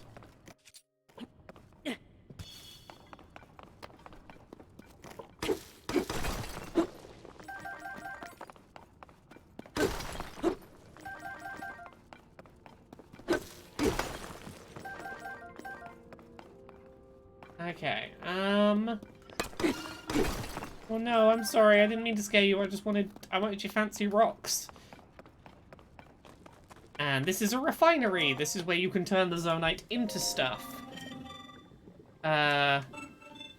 We process it into materials that'll be useful for stuff. Can you attach Bright Bloom to a stick and make a torch? You can attach Bright Bloom to a stick, and then I think once you hit something with the stick, then it blooms? We'll test it in a minute. Do they stick around? If you come back hours later, will they still be lit up? I don't think they last, like, forever, but they definitely last a while. Like, you can go away and come back a while later and they're still there. They'll eventually go away, but, like, it's quite a while. Can you make some sort of torch with fuse stuff? Definitely. There's definitely things you can fuse to make torches. Zonite charges can be used to replenish energy cells, and crystallized charges construct energy cells. So these things are used for making, for expanding your battery capacity. You need 100 of them to get one little upgrade to your battery. So, like, yeah, those are mainly used to making battery upgrades. I have 10 right now. I'm gonna need a lot more. Okay, let's make a train. Actually, no, before we do, let's talk nicely to this person so they'll give us some fans.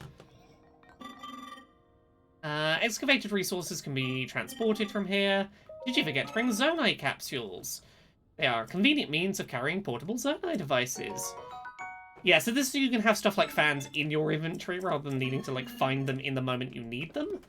What we're going to do is we're going to make a little train by putting this on the tracks. We'll stick another carriage to the front of it.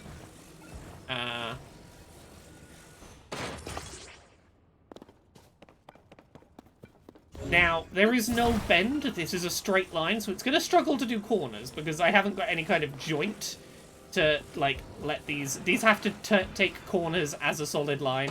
This is not, like, a particularly practical train I'm making here, but we're going to move it up the track a little bit so we've got some, a little bit of room. Let's Yeah, so let's snap it onto the track. And then get a fan out of our inventory.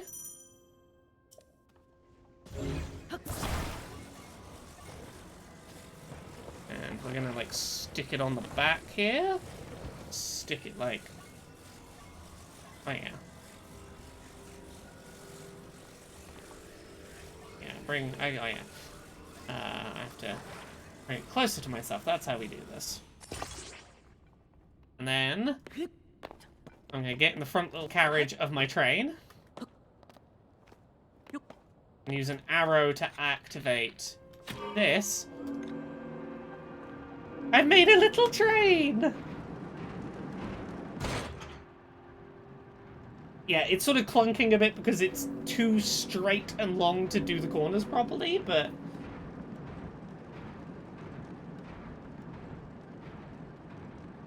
Blood moons are still a thing, yeah. Look at this little train I made! I am the captain! I am the conductor!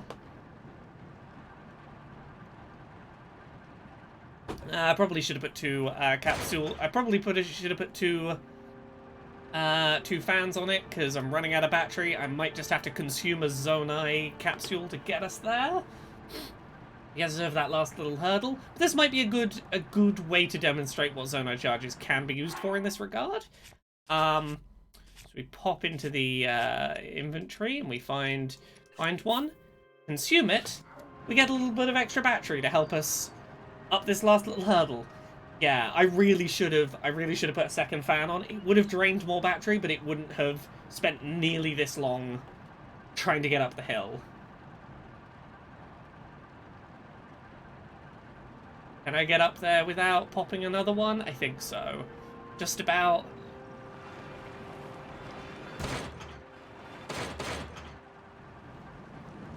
There we go. I did it. It would be quicker with only one cart, or it'd be quicker with two fans. But because I made it heavier, it was slower. Yes. So you can either yeah, you can either use those Zonai charges to like recharge on the fly a thing before it runs out, or you can use them in the gacha machine.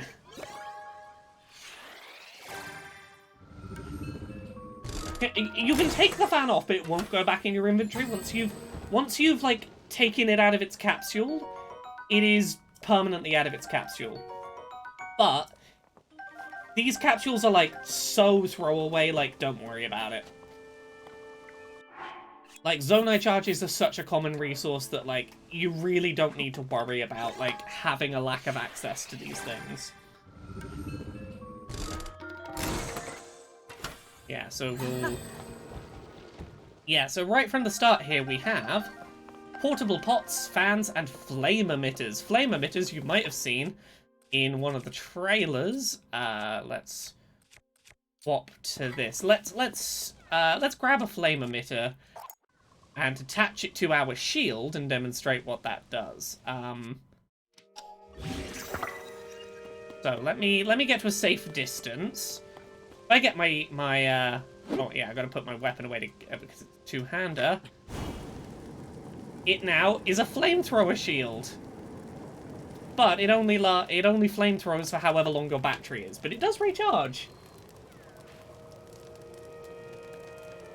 Portable cooking pot. It only makes one meal before it disappears, but it is really handy to just on the fly be able to go. I have spicy peppers in my pocket.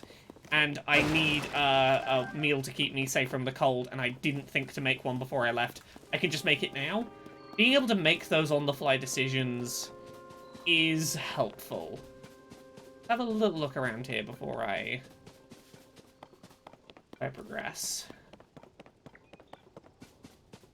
Yeah, using the flame emitter, it does seem like it will degrade your shield a little bit. Like, it will take a bit of a toll on your shield, but it's really useful to be able to do, like, ranged elemental rechargeable damage. It's a nice thing to have access to early.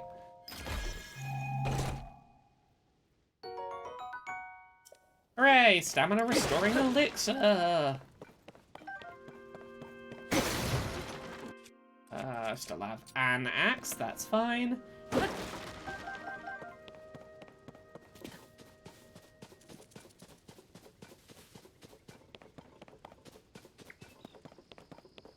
This game feels like they went, what random ideas can we think of, and then went and made them happen. Yeah. I feel like it must have been so fun coming up with, okay, if we attach this to this, what effect will that have? Like, the room of, like, brainstorming all the combos must have been a fun place to be, I would imagine. Okay, let's use the little blade.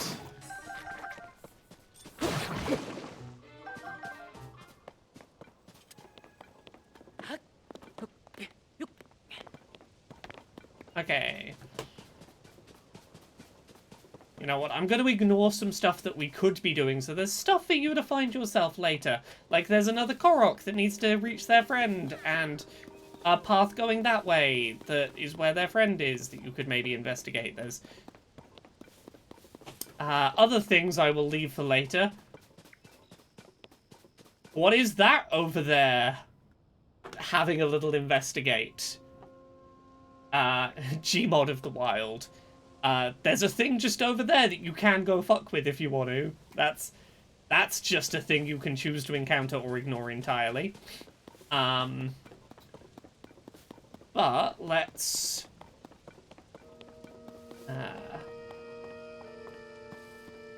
Oh yeah, no, there is a lot of stuff. There's a lot of stuff that, like, I missed on my first go through, there's stuff I'm still excited to go investigate that I haven't properly looked at on this starting island. There's a lot of stuff here. I don't know. I'm sure you could attach a cooking pot to your equipment. We'll try it in a minute. I'll try and make a cooking pot sword. I don't know what that would do. Let me make some cold-resistant food quickly.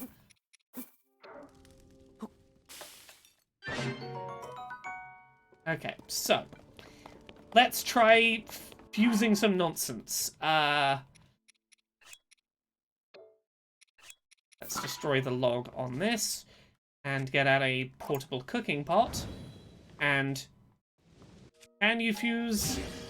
Yes, I have a cooking pot shield.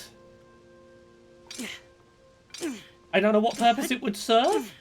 Maybe reflecting, like, Octorok boulders, because it's got sort of a spherical shape to catch them. Yeah, you can just do whatever nonsense, and it'll let you. Do bright blooms do anything in food? I have no idea if they do anything for... actually, no, let's not do the big one. Let's find out if they make anything in food. Just simmered fruit. Yeah, I like that you can make entirely useless nonsense if you want. The game's like, yeah, no, we're not going to stop you. Hooray! More bats. I actually want Keese eyeballs now. Oh, yeah, we'll try a bright bloom torch. Right. Yeah, let's take the stamina bulb off the end of this. And then...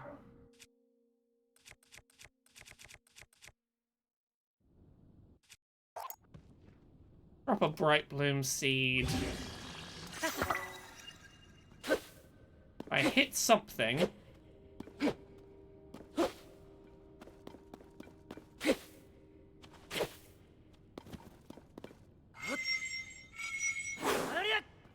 if I hit an enemy with it, will it activate? We'll find out. We'll find out together.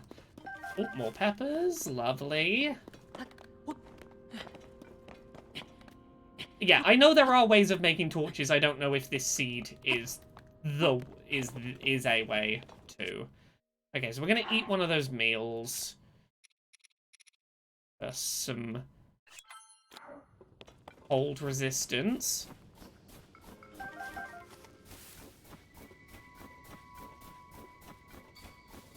Traditional Korok puzzles are definitely still here.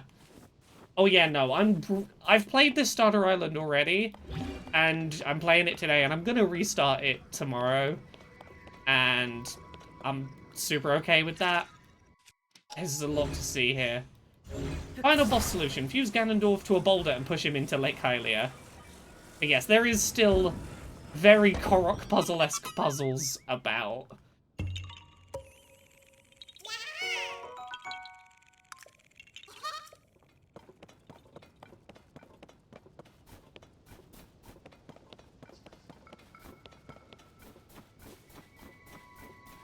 Yeah, we've been nearly 2 hours just going through the starting area, like not really wasting much time.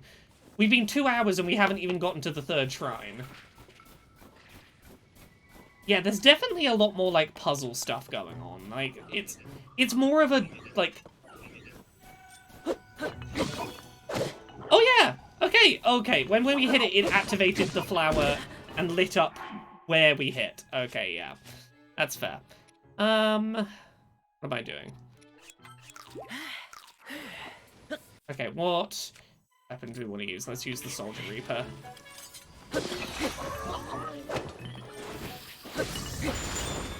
Oh. Break out of the ice. Ah.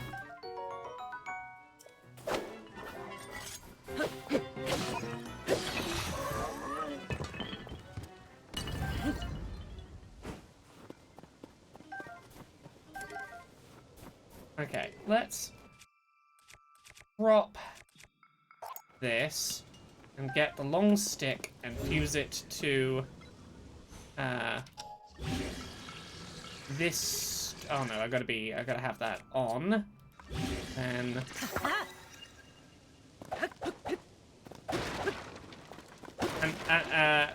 it's an axe, but on a long stick.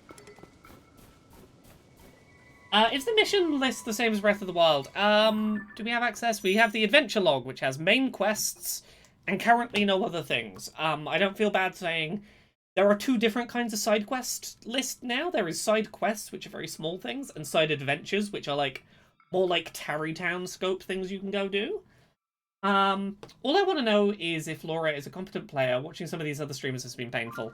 I mean, I'm not the world's greatest video gamer, but I know what I'm doing enough to, like, you know, I'm fine. I know what I know what I'm doing. I'm competent, I'd like to think. I mean, I might accidentally freeze myself a couple times because I'm an idiot, but yes, I'm here to answer as many questions as I can. So if you've got things you're wondering, I'm happy to try and help. Okay, right. We're going to ignore a lot of the side stuff here because we're 2 hours in. I kind of just want to get towards showing you where this is heading. Okay, we've got a backflip away to avoid getting frozen. Oh, we had a little slowdown there. And let's show off these homing arrows. They're great. Okay, so we're gonna...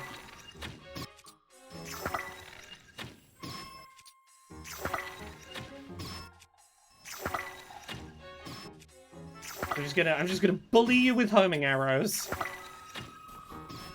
Just to demonstrate how they work. Homing arrows are great, love them. You had a flame emitter sword that would have been kind of cool to pick up, but oh well.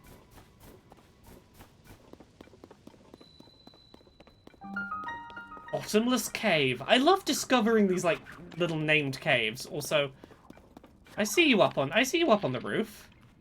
I see you there.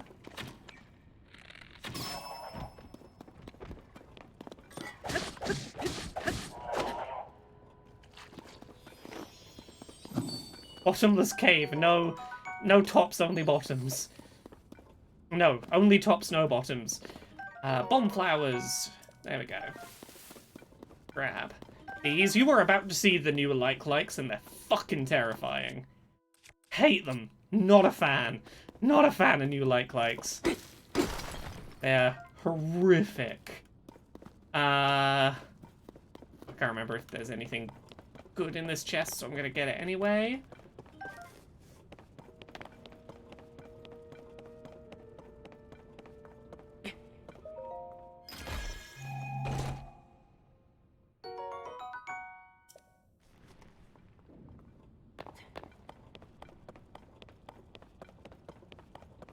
Right. Okay. Are you ready for this horrific monstrosity? Okay, let me get some good weapons ready.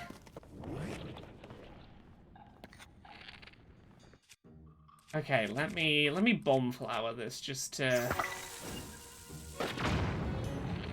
get it to spit out that gross little proboscis.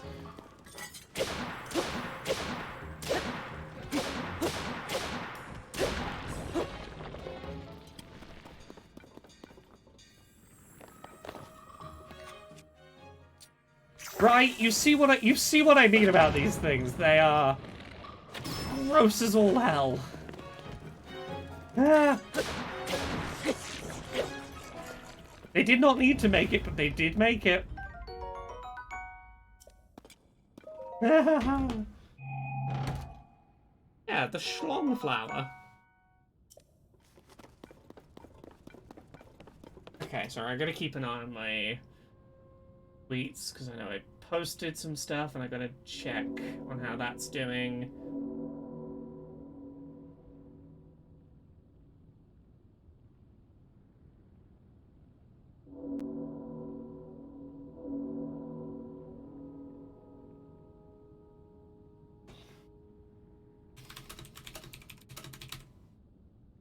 Sorry, I got too many things to keep an eye on.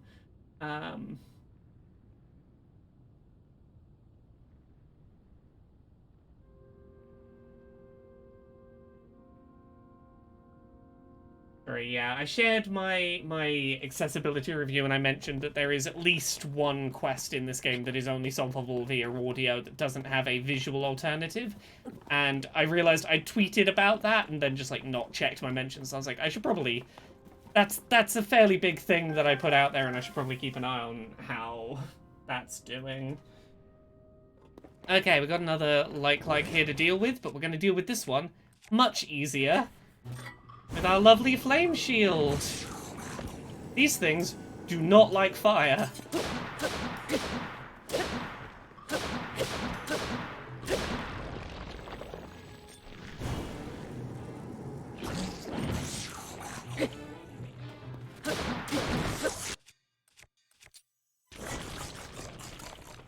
Can you fuse a like stone to a weapon to make it aggressively hungry? I don't know what a like stone does when fused to a weapon. Let's find out. I don't know what a like stone gonna do. Let's stick a like stone.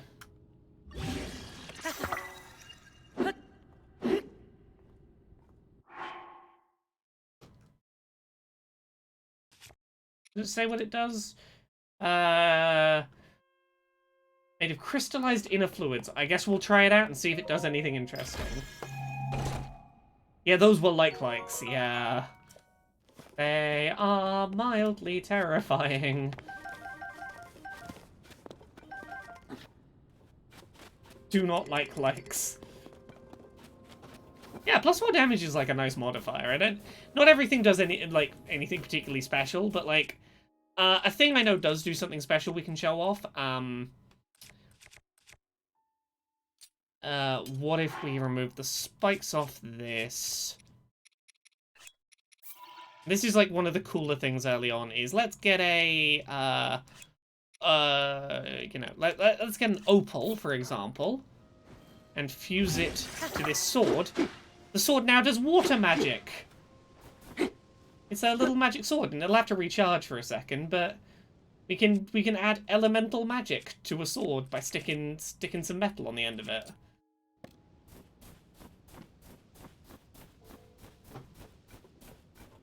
Oh, I'm still on Pro Mode UI. That's why I don't know how long I have on my... yeah. That's why I don't know how long I have left on my timer. Oh, there we go.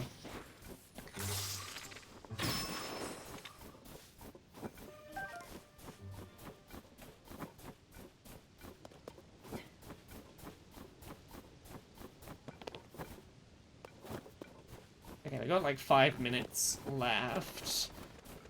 I'm not going to worry about getting all the optional stuff around here, because, like, there's some stuff up there we could get. But the shrine we're heading for is up a steep ice wall up there that we can't climb up, so we're going to have to find a way around. Yeah, so we're gonna head and, like, find our way around to get up that cliff, because we can't climb up the ice because it's too slippery. But what we can do is, if we head down here, I'm gonna try and climb up that section of wall that is rock rather than ice, but that is gonna require a slightly fiddly route to get across, because we can't go through the water, because the water is, like, way too cold. We will die instantly if we get in that water. So we're gonna have to be careful. Yeah, it is like murderously cold ice water. So we are gonna have to very carefully get around the edge. Can you put something that floats on a shield and make a surfboard? Honestly, I don't know. We'll try and find out at some point. Maybe putting a log on a shield would maybe make a surfboard? Cassidy says, thank you so much for the stream. Definitely convinced me to purchase this tomorrow. I'm glad I could help. Yeah, I wanted to... Look, I'm not a fan of Nintendo's current strategy of not releasing reviews until the game is already on sale in some regions. Okay, yeah, we managed like a second or so, but if you were in there any longer, it would have killed us. It doesn't give people really an opportunity to find out what games actually are before they're already, like, available to buy. So I like doing these streams, like, when the New Zealand release happens, to be like, look, some of you are just going to wait until the game comes out, that's cool. But, like, I know some people just are either, like, desperate to know, or, like, just want to, like, have some ability to see whether it's a thing they actually want to play. And I'm glad to be able to do streams like this.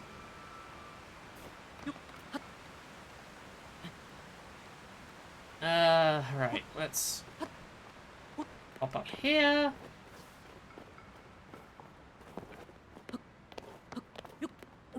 Okay.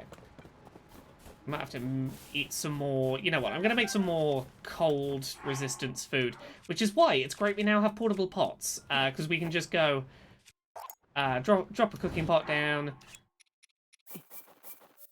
5 peppers, throw it in the pot. Bitter almond, I understand that entirely. We had some conversations about that at the start of the stream. It is what it is. Yeah. Yeah, here's the thing. People generally give Nintendo a bit of a pass on it because a lot of their games are very good. But it's not a thing we would accept from any other developer, because we would rightly go... It seems like a bit of an underhanded tactic you're doing to try and convince people into purchases without proper information. And I get it, but I'm also like, here's the thing.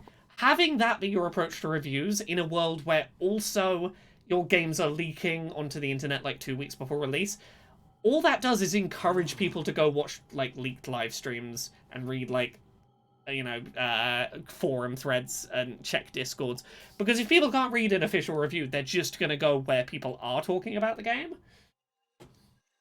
Yes, I love the way that the pot stabilizes. If you put this pot down, the temporary cooking pot, on an uneven surface, it'll sit on the uneven surface, but the lid will tilt to make it flat and level. Honestly, yeah, this is gonna be a lot of people's game of the year. Look, right now, my Game of the Year contenders, and I've, like, put, in the grand scheme of things, very little time into this, considering, like, Breath of the Wild, my first playthrough was, like, 120 plus hours. This and Hi-Fi Rush, which are two very different games, are my current, like, Game of the Year contenders right now. Okay, yeah. So this is the Ascend ability.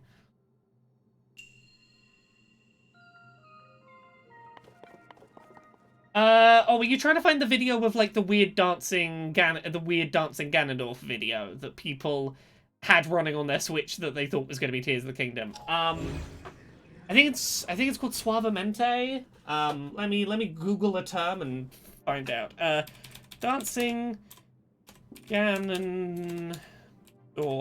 Yeah, if you search Dancing Ganondorf, you will see something called Dancing Ganondorf clip or Suavemente. That is basically what people like had running on their Switch, except it had a CGI Link also dancing along.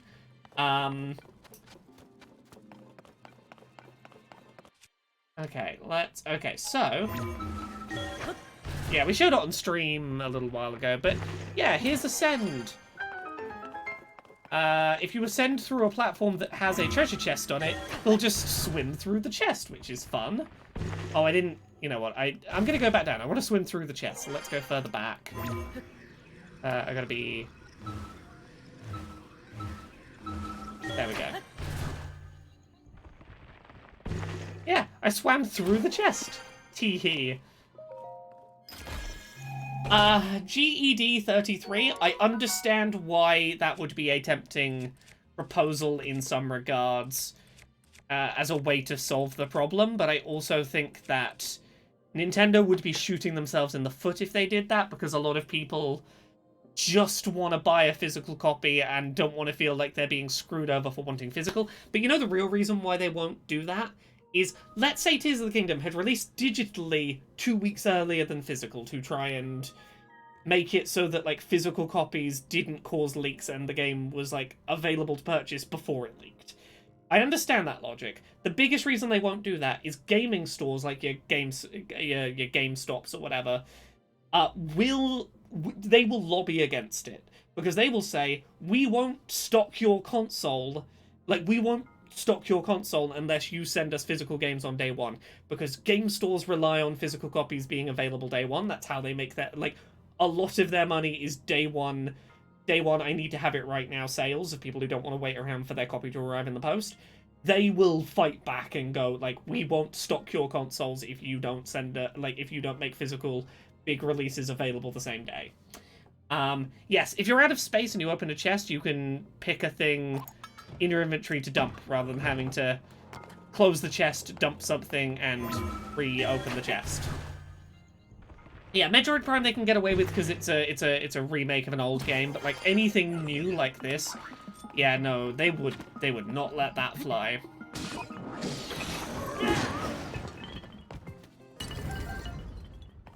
Okay.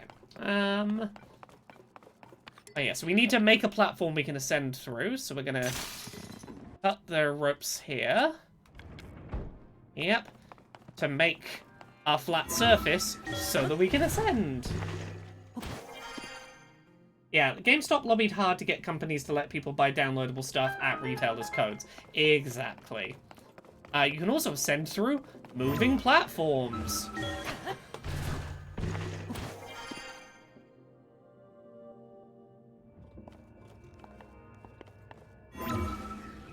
And here's the thing. The sales figures for Pokemon Scarlet and Violet, a game that leaked 2 weeks ahead of release onto the internet, prove that leaks don't actually hurt your bottom line in terms of sales. Pokemon Scarlet and Violet are the best-selling Pokemon games of all time, despite the fact that they leaked early on the internet. Did not stop them being the most highly sold Pokemon games of all time. It really doesn't stop people buying their games.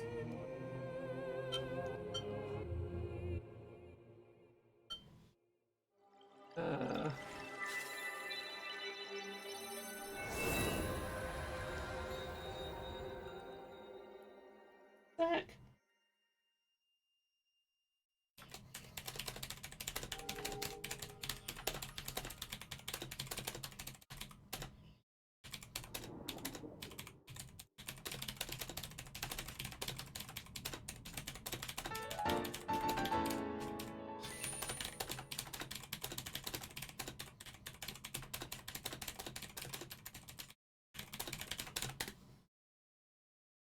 Okay, sorry, I've got too many things I'm keeping an eye on today. This is the problem with doing a stream like this on a day like this, is I have to be on top of many things whilst also doing a stream. So thank you for your patience, everyone, while I occasionally just have to, like, check emails and messages.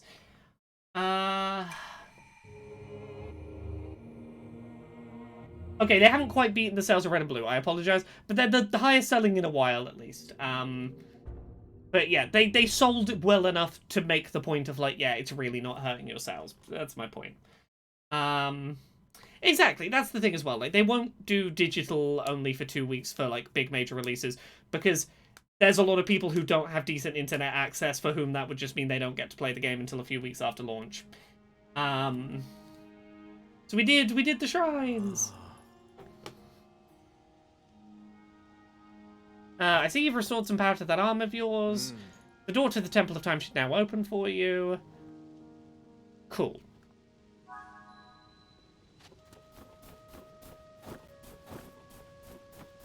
Yeah, I could get more stuff, but I'm just gonna kind of power through to the end of the intro here. Give me a sec.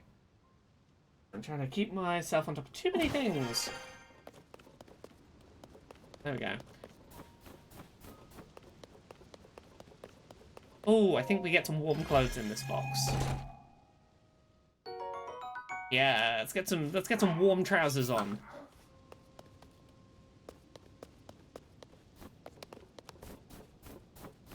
We got a new vending machine we'll go to.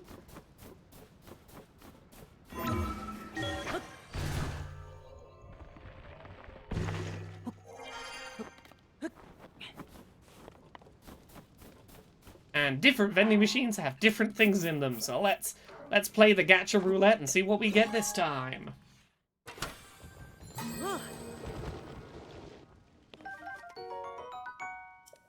We got a little flying device this time. We can make a little glider. That's great. Yeah, Ultra Hand. So, we're not gonna bother attaching anything to this. We are just gonna... we're gonna ignore talking to Rauru because I want to leave some stuff for people to find on their own when they play. Hop onto this before it gets moving.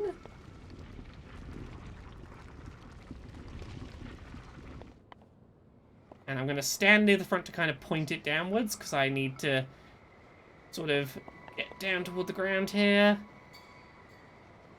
In order to land safely, I'm going to sort of jump off this into the water is my plan.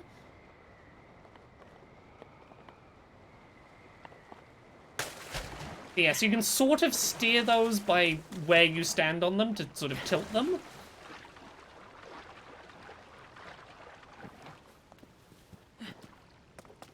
Yeah, that did say wing. I think wing is just the name of the little bird thing. You can have them in your inventory, which is nice. Yeah, the physics behave pretty nicely there. Yeah, you use yourself as a ballast. We should now be able to open the Temple of Time.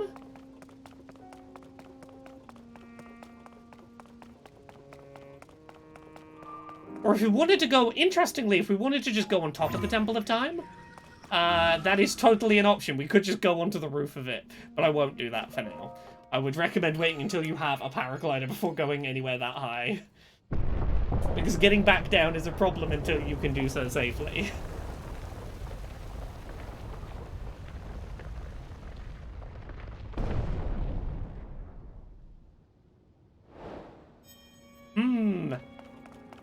This room might be familiar if you've seen the trailers for Tears of the Kingdom. It sure looks like where Zelda was having a conversation with, I guess, Rauru.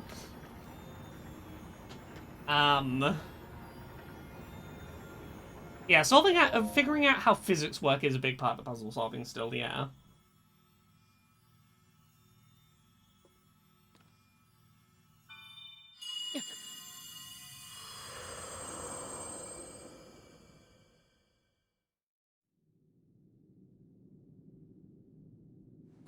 Yeah, Magatama thing, yeah. Oh, hey, Zelda! How you doing?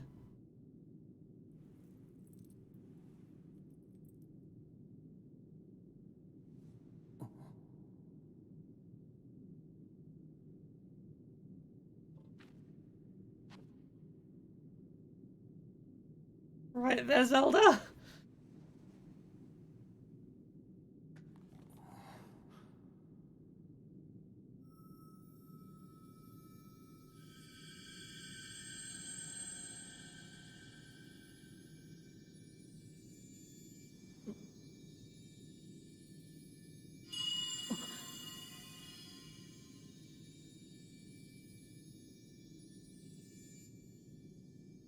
I love that we have the stupid pot shield in the cutscene. Yeah.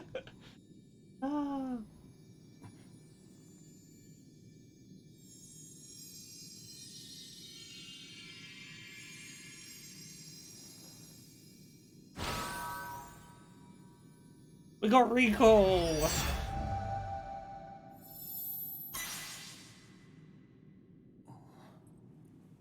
Thanks, Zelda!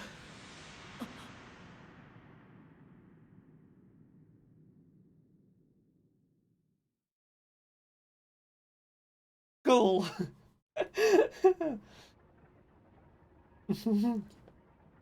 Oh, don't worry. The Zelda stuff's fascinating. Before long, we're gonna get into that. Reverse an object's movement back to where it was. Reverse an object through the flow of time, you say, Rauru. Zelda has vanished as well. What you just saw, it's a mystery, even to me. Perhaps it was some sort of echo, one that reflects her sheer will. Being given this ability is probably important. Oh, it's like those wheels we saw earlier. Wink, wink, nudge, nudge. I'm sure that will be relevant. Oh, okay, no, that's on me. I did that too early. There wasn't yet a thing for me to jump onto. There we go. I like that there's no cooldown on this. Like, as soon as you're not recalling, you can be recalling something else. Like, there's no cooldown timer.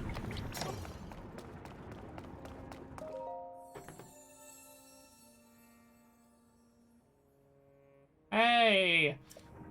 Oh, we don't have enough. We don't have enough goddess tokens. Okay, big door. Big doorway. Come on, Link, you got this.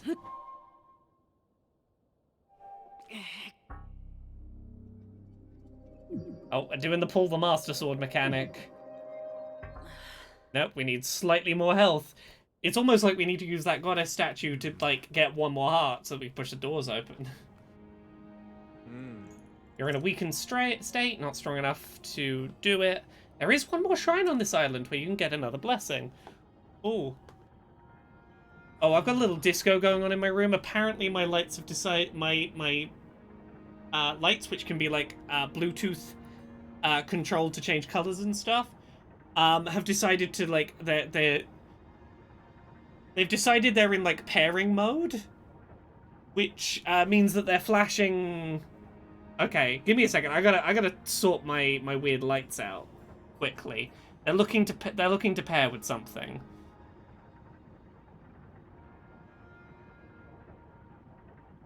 Add device.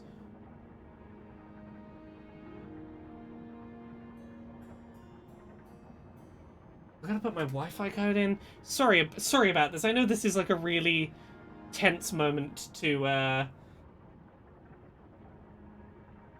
to stop, but my lights are flashing and it's going to distract me unless I fix it.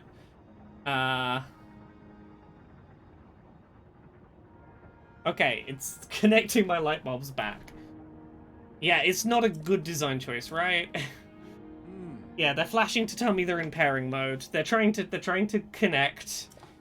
It lets me do like cool gamer lighting, but apparently they've just decided like, no, we forgot the pairings. Okay, now we can fast travel. Hey, you know that stuff we saw at the start that we couldn't interact with in that very first room? That was actually the way to the final shrine. That's kind of cool, right? Go all the way back to where we started. The Room of Awakening. Okay, 2 out of 3 are fixed. Okay, my room has almost stopped flashing. Okay.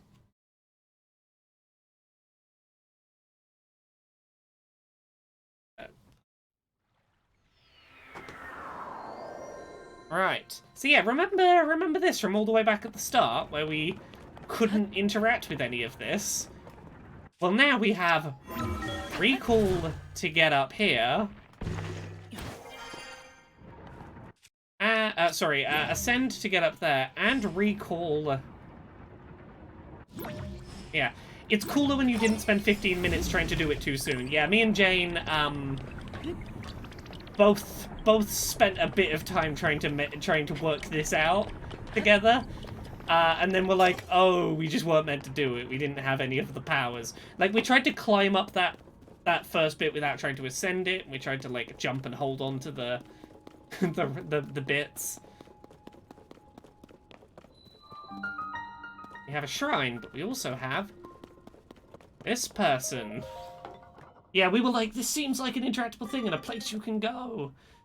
So yeah, this is where you take those, like, crystals we bought 10 of with the Zonite earlier. And if you have 100 of them, you can get an extra, like, bit of battery. From this NPC. But we're gonna go do the shrine. What's the power with the northeast compass? Oh, that's just the map. That's if you just want to open the map. Because, like, if you do the minus button, let's say you were on your quest log. Yeah. Pressing minus would take me to the quest log. Pressing L would take me to the map. If you're trying to do both, if you want to have, like, the map and the quest log both quickly accessible, you can kind of do that. I hope that makes sense. It seems odd to give it its own dedicated button, but I can see the utility of it.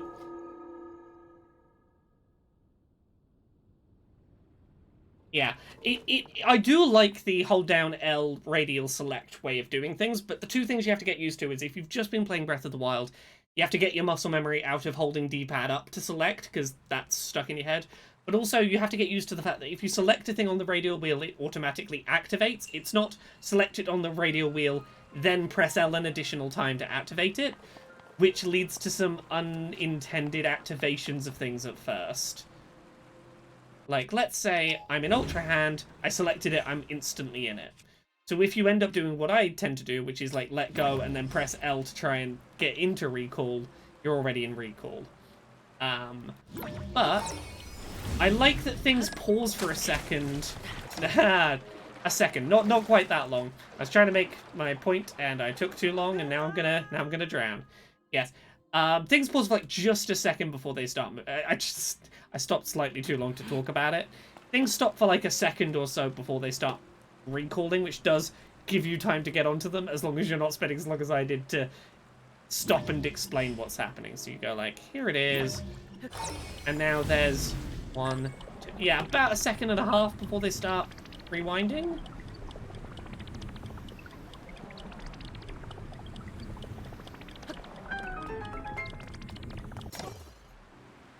Haha, there we go. Is the time stop power gone altogether? If it's here, it's nowhere available near the start of the game. It seems like the game is very much interested in, these are the new powers, use these. Are there upgrades? Again, I don't know the answer to that for certain, but I would imagine probably yes. It seems like there probably will be, but I can't confirm that. Yeah, you saw there, we had a couple of seconds to get over here before it started moving.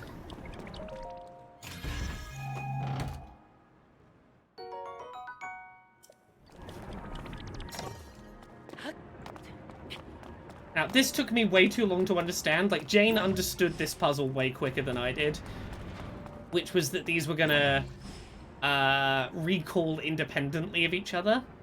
So we gotta wait until they are overlapping and the door opens. Oh, no, I missed it. And then recall one of them so that they both move in sync for a second so the door stays open. Yeah. Okay, that's close enough together that it'll open. Is this before the events of Breath of the Wild? If so, how does it explain having no health and stamina again? So this is after Breath of the Wild. This is a sequel to Breath of the Wild. The explanation for your stuff getting taken away is you encounter what appears to be the zombified, mummified skeleton of Ganondorf in the basement depths underneath Hyrule Castle, and he shoots you with a bunch of evil goo that sucks all of your energy out and almost kills you, and physically corrupts your arm to the point where it's almost unusable and a ghost has to give you a new arm. And that's how they explain it. But, like, there is a mechanical explanation of what happened there. It is mechanically consistent, but, like, it is kind of a Metroid. Oops, an explosion took all your power away.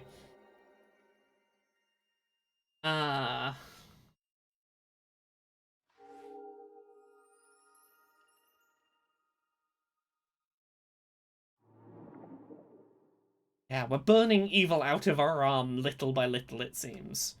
Which is interesting. Purges ancient evil and purifies with its radiance. Okay, yeah, my lights have sorted themselves out and stopped having a little temper tantrum.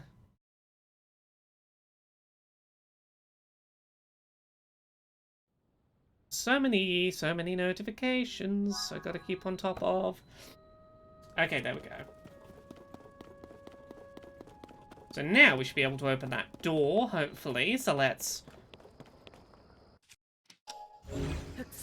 Also, just like, as a reference point, this shrine in up on the Great Plateau equivalent is such a good place to, like...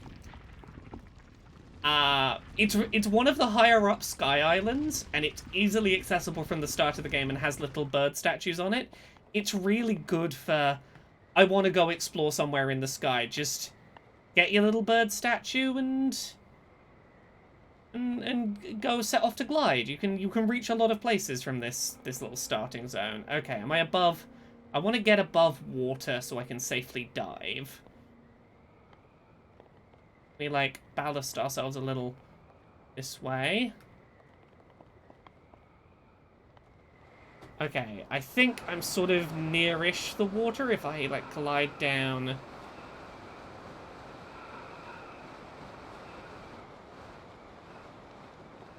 As long as we're above water, we can land just fine. So we can hop into the pond. Yeah, video games say that that's fine. I wouldn't try that in real life if I were you, but yeah, you can just do that from any height. It's fine. Just have a little dive into the water. What if you land on the lily pad? I think the lily pad is, like, soft enough that you just kind of... It kind of just moves out the way as you hit it. Where are we dropping, boys? Yeah, it is very Fortnite, isn't it?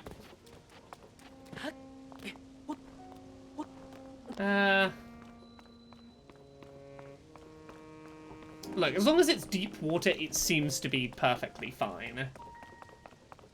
Yeah, if it's too shallow, yeah, you might be fucked. But as long as it's, like, deep enough to dive into, you're fine. So, let's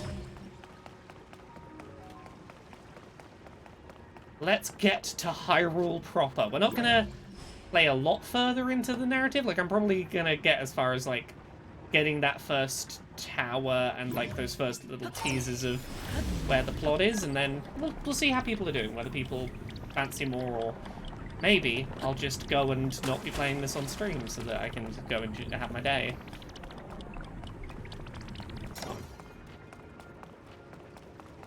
Let's try that again. That's better. People will probably want more, I know. But also, I'd like to at some point go and have dinner and, you know, see my lovely Jane, who's, like, just downstairs and I could be hanging out with. Like, this is the day that I knew I was gonna have work to do. But also, I love my lovely wife. She's very good. I like doing smooches on her. Okay, so let's get a heart container. They don't let you choose stamina this first time because they're like, no, don't soft lock your game. You need a heart container to open this door. If you don't accept a heart container, the game can't continue. Yeah, Jane, you are right there. Mwah, you're great. I have very gay feelings for you, Jane.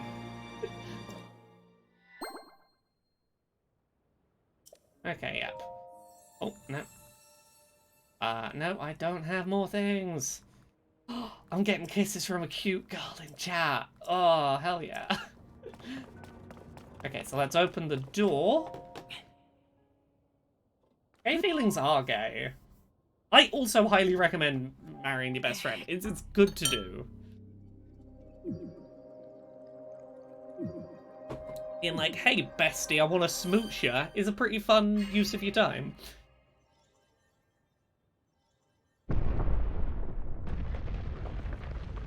Well, time for the last little dose of Great Plateau plot.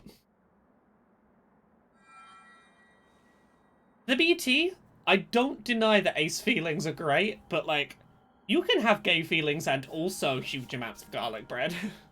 Ah, good. I see you have managed garlic to bread's open great. the door. You haven't fully recovered yet, but that is to be expected. You were almost beyond saving. By visiting the shrines and receiving their blessings, you have mitigated some of the corruption's effects. Though our time together has been brief, I am so happy that we finally met.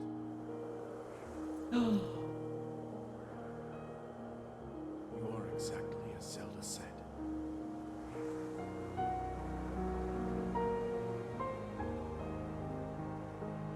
I've done everything I can for her. How is he still alive, you say? Now it is up to you. Much like Breath of the Wild, you start off with a mentor character who's actually a ghost who blows away in the wind as you beat the Great Plateau. I don't know if he's also voiced by Matt Mercer. I genuinely don't know. I know Matt Mercer's Ganondorf. I don't know if he's also Rauru. Oh yeah, no, the BT, I understand the thing. I just love garlic bread. Okay.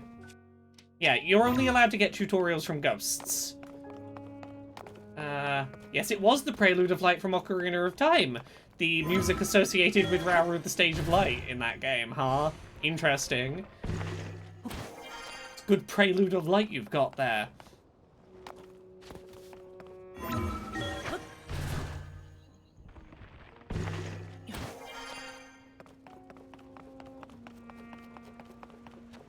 Mudkip Gal, I think they were referring to the fact that he was a ghost, it seems.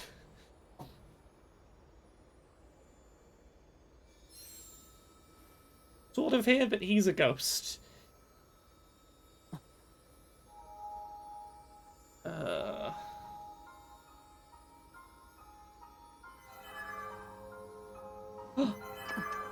Fi is still alive in the sword there, just about. She ain't quite dead. Hey, Mysterious Orb, you would like... Master Sword, you'd like to go in the Mysterious Orb, would you?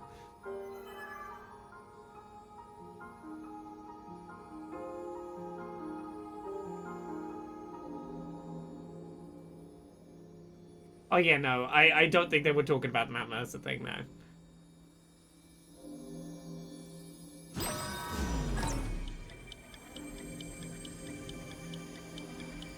That sure sounds like a thing traveling backwards through time, as ticking clock sounds happen.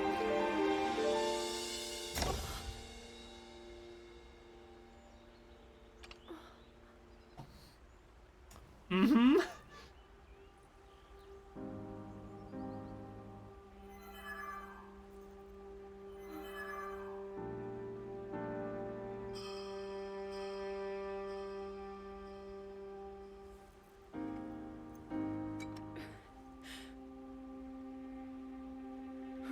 This might be the first game where you start with the Master Sword, yeah.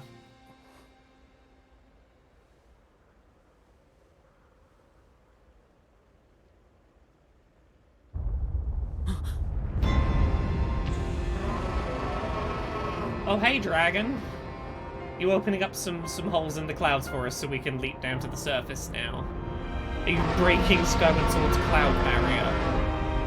Oh, that was loud.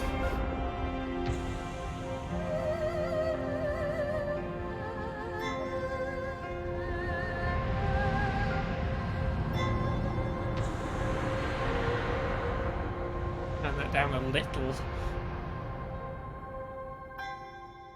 Link. I mean, honestly, there is precedent for the clouds being solid in the Zelda universe. Link. There is a tangible barrier between the world of the sky and the surface world of Hyrule established by the goddess Hylia that separated Skyloft from the surface to keep Ganondorf, to keep Demise away from the Triforce. Okay, so now that we've done the thing and the cloud barrier is dispersed, yeah, we can just jump anywhere off of the Great Plateau, and I would suggest jumping off from here, because we don't have the paraglider right now. So what we need is somewhere with water to fall to. And, like, we have a limited ability to drift across the map. We can drift somewhat, but, like, not a huge amount. So where are we trying to get to? We're trying to head over there. So let's drop in down here.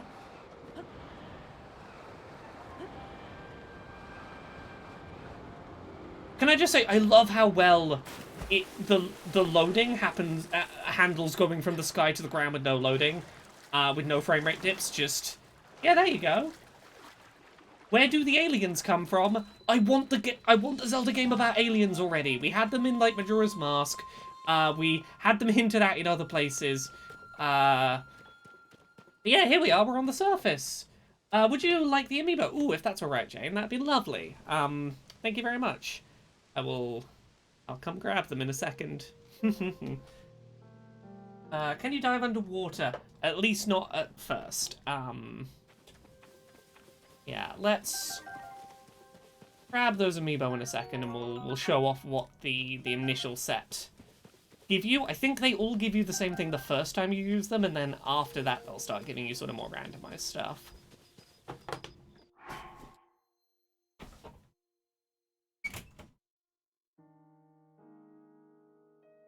Very good. Hello! I have a legitimate amiibo, and definitely all the other amiibos I used today are going to be official Nintendo figurines and not... You saw how I carried a stack of figurines into the room and not just a little box of cards alongside this loft wing. Yeah, if you can dive underwater, it's not doable at the start, if it is doable. Oh, hey, Sleepy Moblin with a backpack. I would like to steal all of the apples that you have been collecting in your little backpack. Is it apple? Yeah. You've been out collecting apples, and I'm just going to beat you up and steal all your apples. They're my apples now, Bokoblin. Oh yeah, there's the stuff you dropped. Yeah, I'm definitely in New Zealand right now. Okay, let's activate some amiibo because I know people were curious. So I'll let you know which one they are each time. This is the Loftwing amiibo.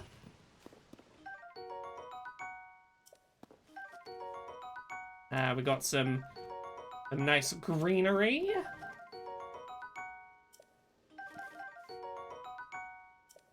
Nice little star. What do we get in the chest? It's probably going to be a paraglider skin. Nope, not for this one. A lot of these on the first day are going to give us a paraglider skin of some kind. So I know that the wolf amiibo, the wolf link, isn't going to give us the wolf this time, at least not on day one. Haven't really tried subsequent days. Yeah, we just get a bunch of meat. We don't even get like a chest for wolf link. We got a lot of get a lot of meat. Ready for making meat arrows with. Okay, so let's oh, I need to pop that there. Now we've got Archer Link from Breath of the Wild. Yeah, so there's a bunch of fish. Yeah, just put meat on an arrow, make a meat arrow.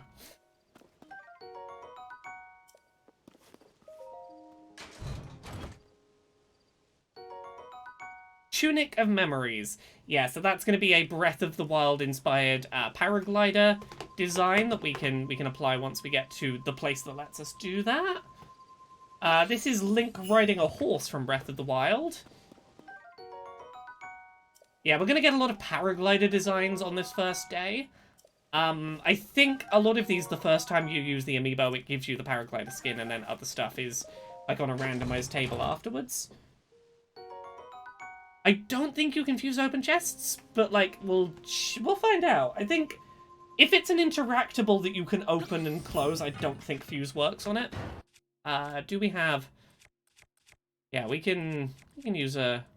Oh no, we need a bludgeoning club probably to get these open. Yeah.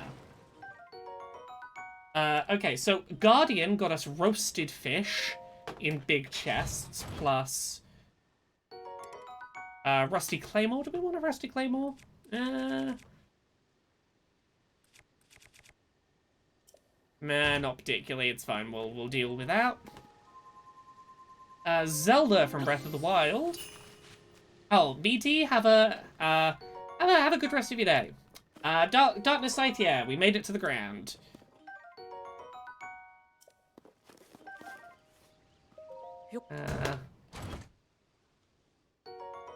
Okay, yeah, so this is Princess Zelda themed paraglider design. We can't see the full design until we like get to the paraglider place, which it'll take a minute, but you can see like a little glimpse of what the design's gonna be. This is a Bokoblin amiibo. It's gonna get us a... Oh, it's a Bokoblin shield. Okay. You know what? Yeah, let's get it. Let's get rid of the portable pot shield. This is Ganondorf from Smash Bros.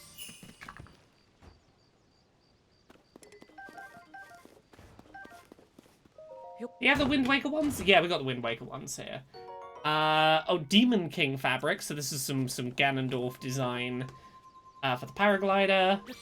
As I said, a lot of these day one ones are just going to be paraglider skins. They give you a lot of little paraglider cosmetics at the start. Some fossilized amber. This is from Smash Bros. Zelda. This is Sheik, which I think we get a Sheik paraglider skin for this.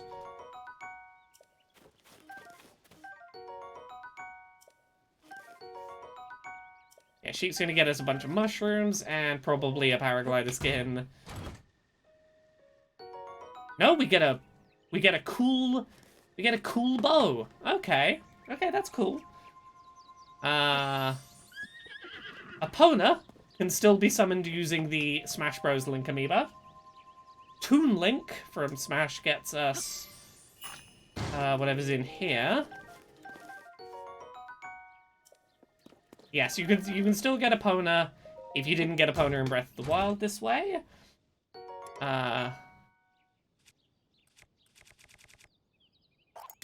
Ditch that.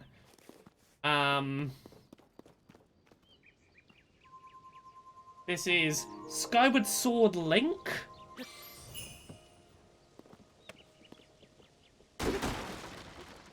Don't wander too far, Epona. I'm keeping my eye on you.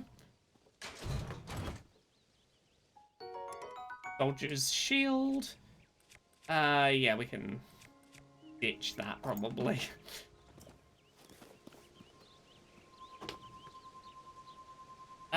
Link from Ocarina of Time, I think, gets us paraglider skin. I did get a in Breath of the Wild this way. Yeah, you can transfer horses, yeah. Oh, no, we just get an outfit piece, I guess, for this one. So yeah, you can still unlock, like, outfit stuff from Amiibo. There might be other benefits of transferring save data. I honestly don't know at this stage. There are things that might... well, there are definitely some other things that carry over. If you did the Champion's Ballad DLC, the photo... the Champion's Ballad photo carries over. There's a couple things. Oh yeah, we'll ditch that for now. Ona, I'm watching you. That was from Pixelated Link. This is from Wind Waker Zelda. Are you gonna come over and eat that carrot? Oh, Pona's coming over to eat that carrot that's on the floor. Oh. Okay, maybe some of these paraglider skins aren't as guaranteed as I thought they were. Toon Link Wind Waker.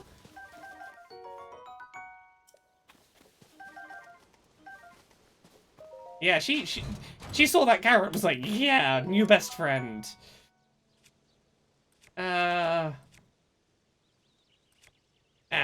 Stitch that, it's fine. We'll make some more fused weapons with these good bases. This is Fierce Deity Link. Oh, sorry, did I spook you a little? Oh, hearty truffles. I see ya, Epona. Yeah, you're all good. Okay, we're getting lots of Knight's Broadswords. I think it's because we haven't gotten past the first tower. We're still getting generic... We're still getting some generics in the pool. Urbosa. Oh. Right, I forgot that that was motion sensing and I moved it. Urbosa is gonna get us... Sorry, yeah, Fierce Deity, yeah, it's the Majora's Mask Little Link. It's the one that gets you the Fierce Deity stuff in Breath of the Wild. That's what I mean, it's Majora's Mask Link. I know what I mean, you know what I mean. You know what, what we're gonna do, we're gonna drop this.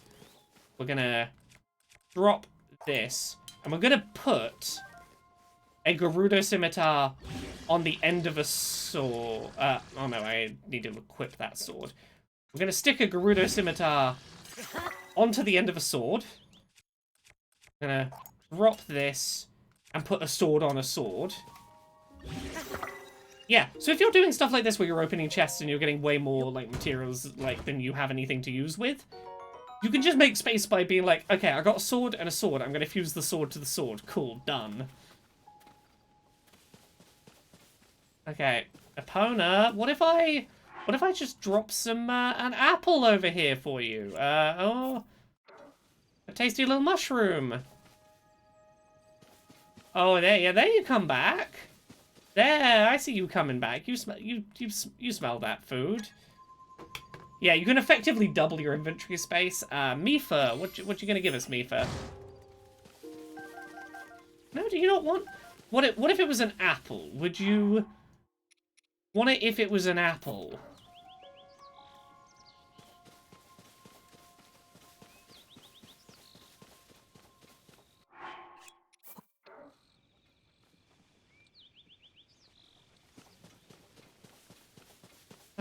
Let me finish my amiibos, Epona.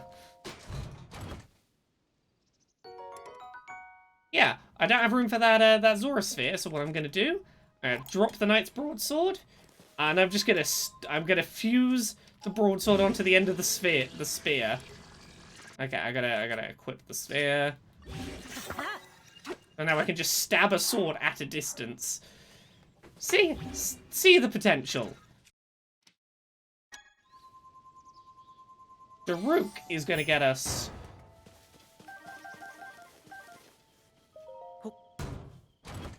Bill, oh yeah, you're up there.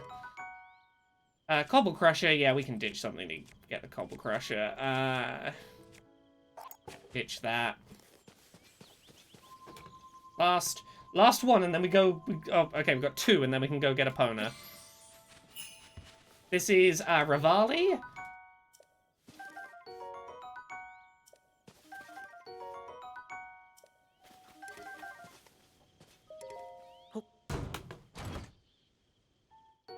You're gonna give us a cool bow. Let's ditch one of these crappy ones. Okay. And last one, which I think is Link's Awakening Link.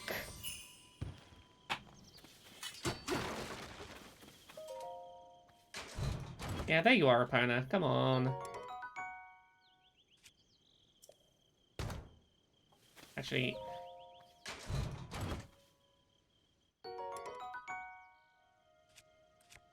what we're gonna do is gonna drop the Cobble Crusher. Drop that. Get the Cobble Crusher, and just stick a sword on the end of it.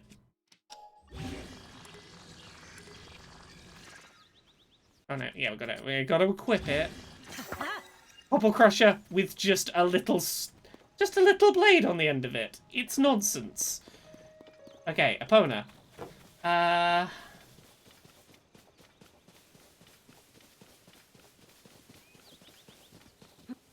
Yeah, no, the Fierce Deity outfit could be unlocked before the Majora's Mask amiibo existed, so a lot of packs of cards that might exist reference it as the Fierce Deity amiibo. Okay, I gotta work out where there's a stable. I gotta remember where there's a stable near the start here. Isn't there one like up here? So that we can go register Epona. And I know that this is a throwaway save I'm not keeping, but I still can't bear the thought of not registering Epona. Hooray! Horse is still willing to follow the roads. Yeah, the castle's looking a bit rough.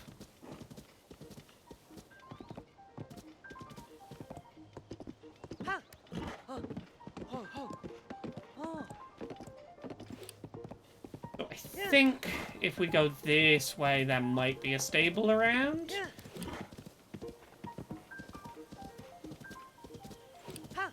We'll come back here in a minute.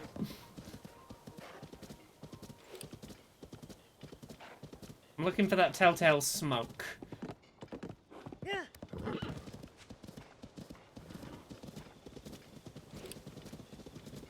That plume of smoke that goes, hey, there's a stable. Oh, I see a stable. It's a little ride away. I can see it in the distance. But as you can see, this is running, like, really well. Like, there was a couple of moments on that, like, Great Plateau where we had, like, little stutters, but, like, it runs pretty good. So yeah, don't pay too much attention to all the interesting things we're riding past. Don't worry about them. Just don't worry about them. They're fine.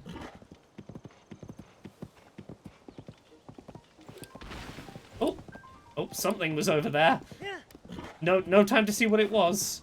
We got a horse to take to the stables. Oh, and something over there. Oh, Hinox on the bridge. Let's just go nice and fast around this bridge. No, thank you, Hinox.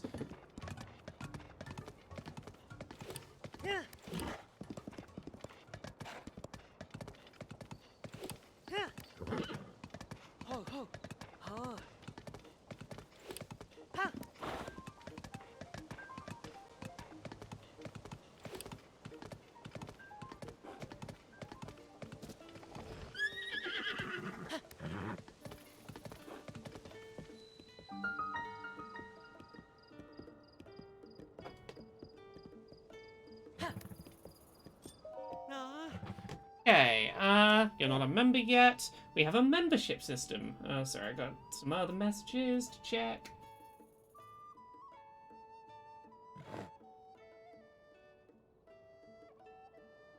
Ooh.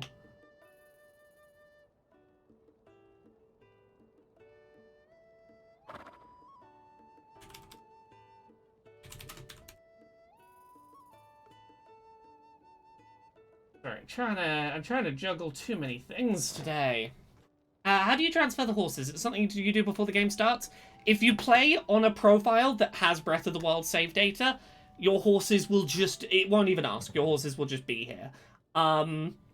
You have to... if you have more than one save, like if on one of your Switch profiles you played normal mode and master mode, from what I can tell, whichever one you made a save in most recently is the one it will pull save data from. So if your master mode playthrough, like mine, is the most recent one you made a save in, that's the one it will pull things like your horses over from. Ah, Link. There we go. Signed up. Tell me about the stable system. Register your horses. Register horse. Yeah. I would like to register Epona. Normally we charge 20 rupees. We'll do it for free. This is Epona, the horse of legend. Yeah. Take with me. It pulls a couple of other things in for sure. I don't know a full list of what it pulls in, but...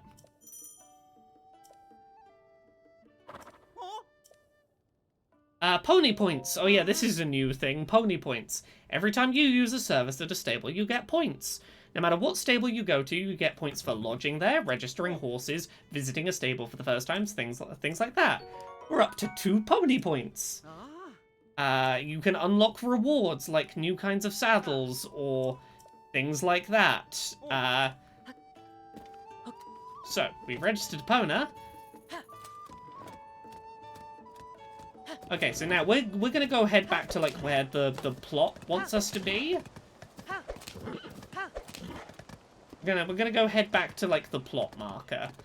And like this might be the last thing we do on stream today. Like I think what we're probably gonna do is play to the point that like me and Jane played to when we did our first little session of like, it seems like a convenient stopping point that, like, for coming back to later. Yes, there's coordinates on the compass now, including height/depth ones. Actually, I'm gonna stop to show one thing on the way. You see this this well here? Oh shit! This is not a thing I've seen before. This is new to me. Hello.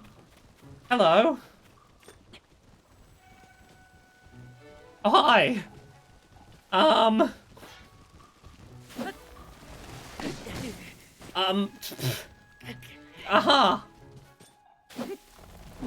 Oh, you are a dangerous tree.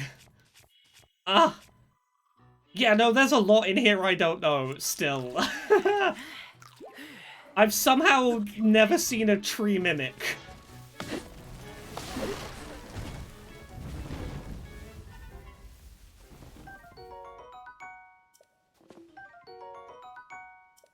Aha! That's fun. Anyway, what I was gonna do is show that, hey, wells are now a thing. I've not been down this way. I don't know what's gonna be down here. Oh, okay, I might just want to get out of here. I don't know if I want to be in here. Can I get out of here? I don't know if I can. I don't know if I can climb. Oh, I don't know if I can climb. Can I climb up to that? No. Yeah. Oh, ascend. Yes, I can ascend. Sorry, I was having a moment and I panicked. I saw likes and panicked. Sorry, one sec.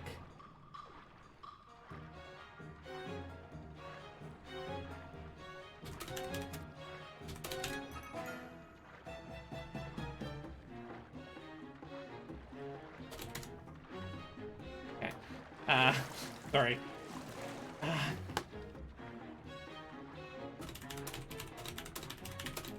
Sorry, just had an attempted video call and was like, can't do call at this second.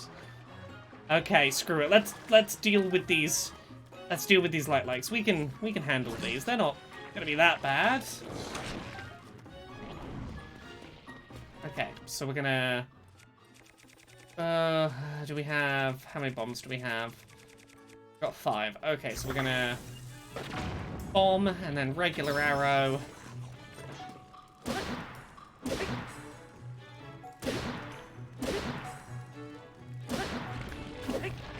Okay, yep. I don't know if this can be done other ways than bombs, but bomb arrows are the one I know. You gotta get him kind of quick.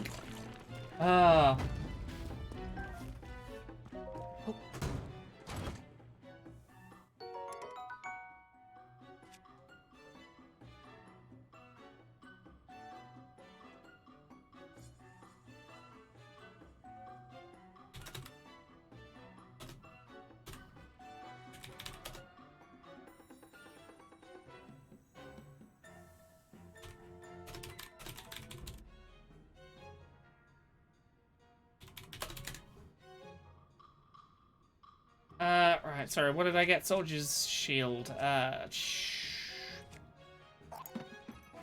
Oh yeah, we have the flamethrower shield, don't we? Yes.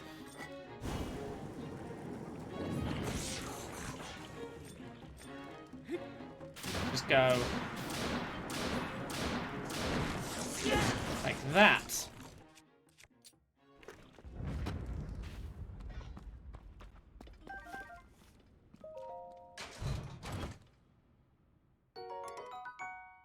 I've not let a like get close enough to try and eat a shield. I am terrified of it doing so. But I have just stuck a shield on a shield. Because I can. Are there frogs in here? If there is, I don't see it yet. Okay. Well, we can get the... Yeah.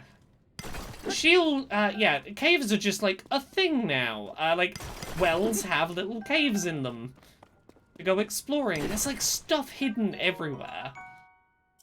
Sticky lizard. You can use them to make an elixir to not slip down walls in the rain when you're climbing, which is a neat thing to be able to do. Yes, we can escape back up to the surface with the send. Yeah, there's stuff just... This is what I mean when I talk about the scope of this game. It's like, yeah, it's the same map, except like, oh hey, that well just has a little mini thing to go explore. There's like stuff everywhere. Anyway, I'm not gonna...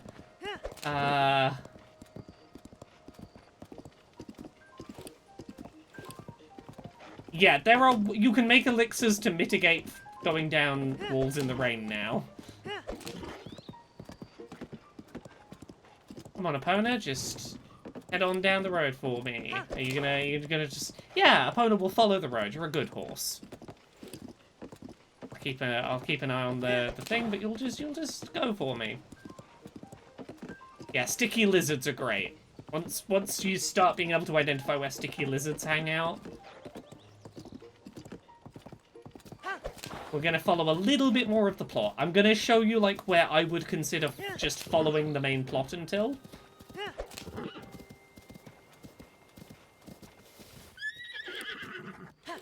I think cows are just called cows in Zelda, because, like, we have Lon Lon Ranch, which I think just has cows.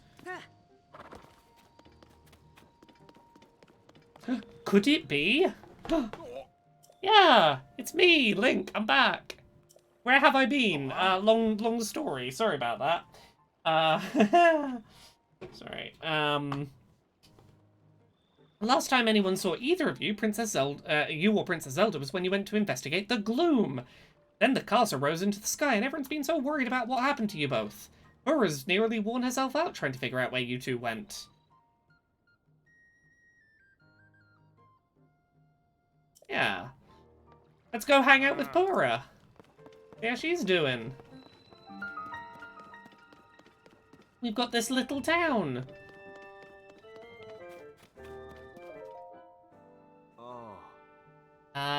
This group's looking to join the search for Princess Zelda. Link, you've returned. Yeah, we've got our little makeshift army, including I'm gonna wear a bucket for a helmet. I'm Greylands, head of the monster control crew. Okay, go tell Pura we're safe. Yeah, no one will talk to us until we chat to Pura. Pura was the scientist who de-aged herself in Breath of the Wild. Accidentally turned herself into a child. Trying to anti-age. Oh. What? That hair, those eyes. Doc! Dr. Pura!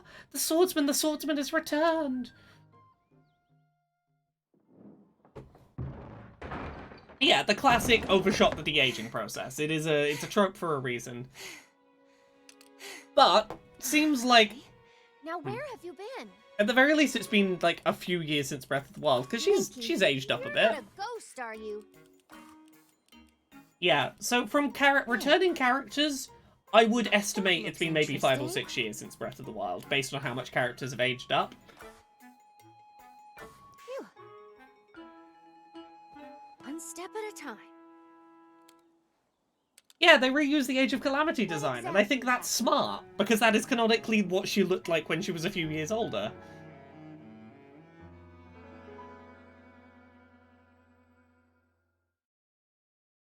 Right? Cool Pura design.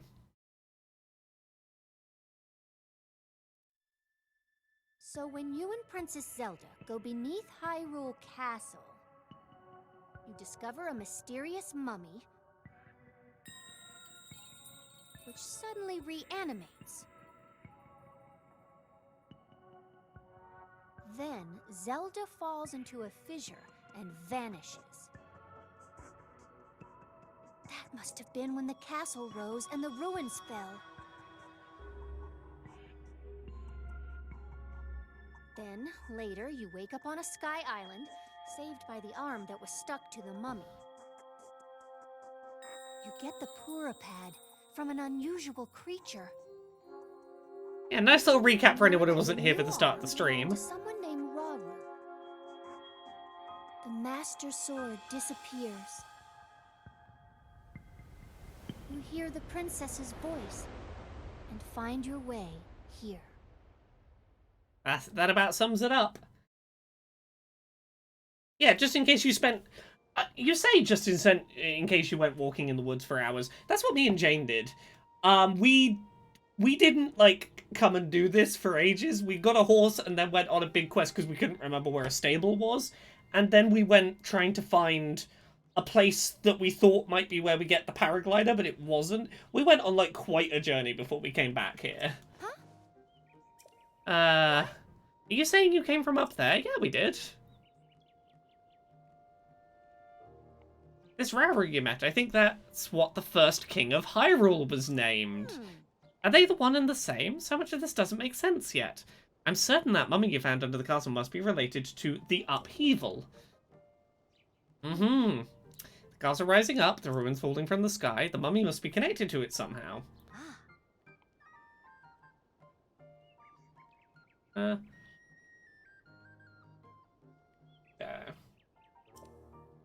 He gave you a clear message to find her. If that truly was the princess, it means she's alive. That settles it. I know you only just returned, Link, but I need you to meet up with the search party by Hyrule Castle. They've been searching for you too tirelessly. Go find Hoz. Yes. He's up by the castle. You've got other problems to deal with. That's fine. Yeah, you got little backstory bios for people that you can go read about in your thing. I mean, look, I'm gonna play just a little further, like, until we unlock the first, like, tower and paraglider, because I think that's where you will get, like, the teaser that's like, oh shit, what the fuck are they doing? I'm curious.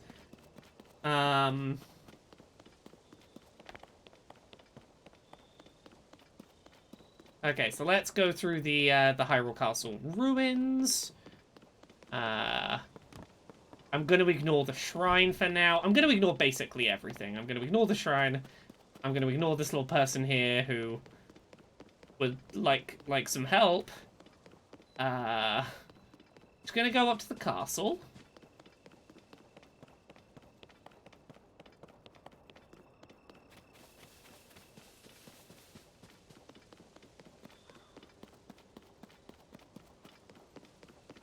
Yeah, pretty ominous up there, huh? I don't like how much evil mist is happening as we get close.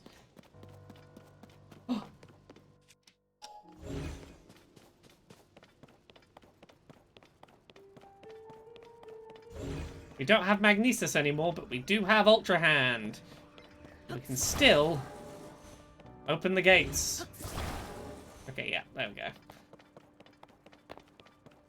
We ignore a lot of these NPCs who would be interesting to talk to, but in the interests of me being able to finish the showing you a little taste stream and go do my day. I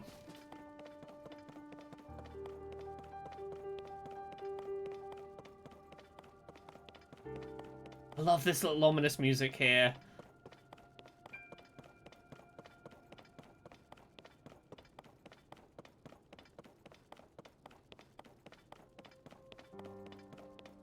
Because, yeah, we're about to have a moment that is where I still don't know what the fuck's going on with what we're about to see. I don't know what... We're about to see some shit, and I don't know what it means.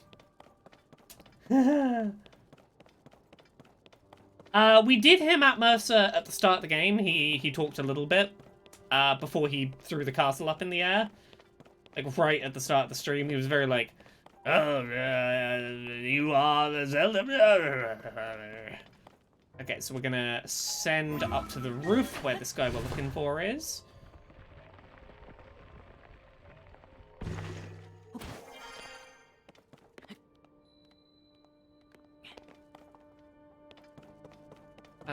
Yeah, this is the guy who's looking for us. I think they've been leading an investigation down into that spooky pit.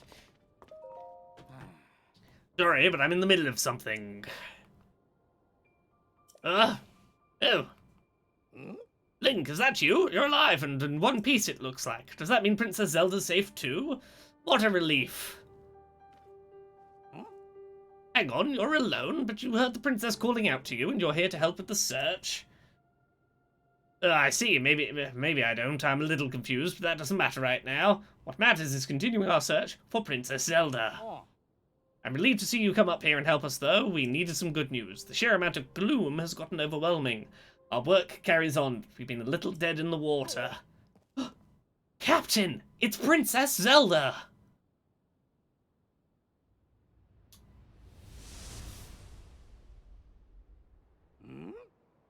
Yeah, she's just there. Hey Zelda, how are you doing?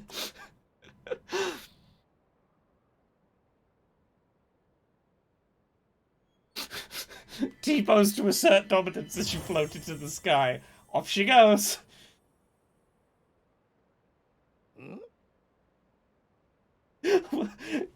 Wait, what indeed, Hoz? You saw that too, Link. You saw Princess Zelda turn into light and fly off.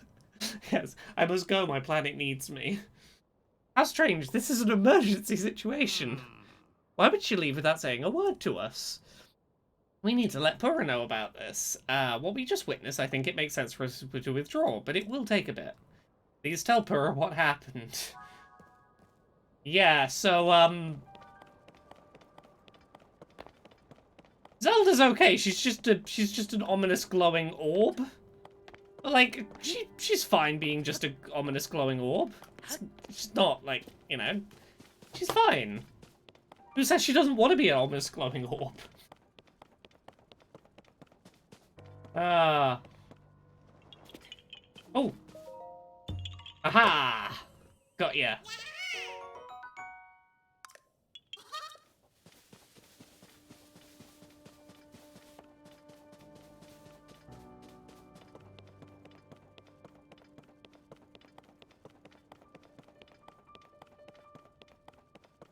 Yeah, we haven't activated any of these shrines. We're gonna have to walk back on foot. Does this feel like basically Breath of the Wild 2.0? I mean, it feels like if they'd called this Breath of the Wild 2, it would have made sense for them to do so. It is the most that a Zelda sequel has ever felt like a direct Zelda sequel, but it's got so much new interesting shit in it. It's definitely more than just we made DLC content. That's Tears of the Kingdom. It's not called Breath of the Wild 2. I think the only 2s in Zelda games have been Zelda 2, The Adventure of Link, and in Japan, I think A Link Between Worlds was called A Link to the Past 2. Yeah, even more so than Ocarina in Time and Majora's Mask, because Majora's Mask reused a lot of, like, the people assets, but it was in a different place, and those people were meant to be different people that just sort of shared a twisted identity of things you know in a weird sort of through the looking glass sense. This is like, no, literally the people you met in Breath of the Wild, here's what they're doing a few years later. Go hang out with them and see how things have changed for them today. It's tears as in crying, not tears as in tearing up paper.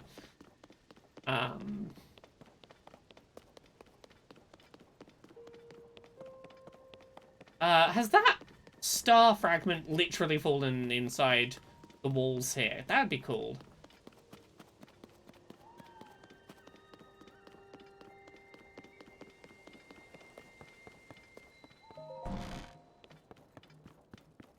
Oh yeah, and there's a statue here who wants pose. Pose? Okay, no, the glowing light's off in the distance. I won't worry about it for now. Yeah, I would say even more so than, like, Wind Waker, Phantom Hourglass, Spirit Tracks. This is a sequel-ass sequel. What? You're telling me Zelda was at the castle, and then she transformed into light and flew off? I gotta say, your stories are so wild, but if you're telling me that's what you saw, I've got to believe it. We need to change our approach, it sounds like. The princess flew off, maybe we should redirect our efforts and dig into the upheaval for now. We've got some regions to explore, and clues to follow. You've got the Purah pad. Yeah. Yeah, Link is a short king. Hell yeah. Okay.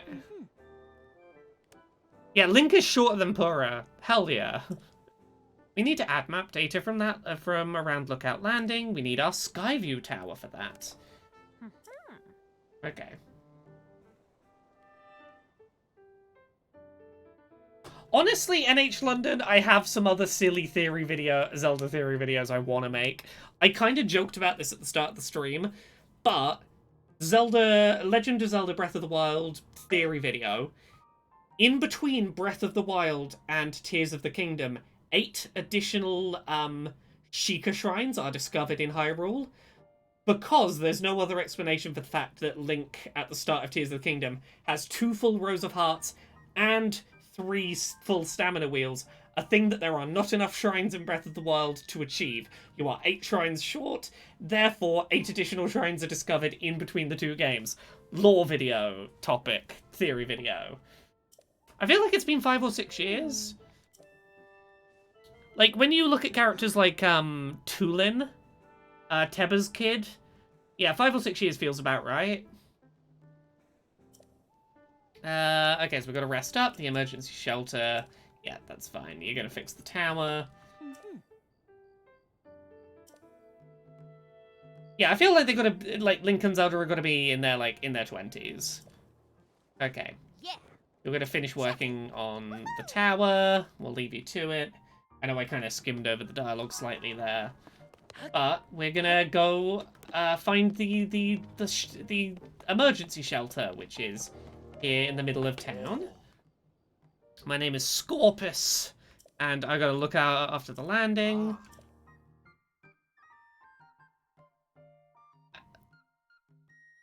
I mean, a little bit of child labor, just like a little bit of child labor. Yeah, I do like that they made the Age of Calamity design canon,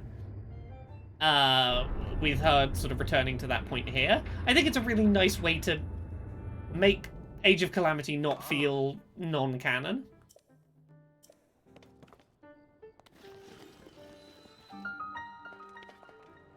Also, fun fact, Age of Calamity has weapon fusing.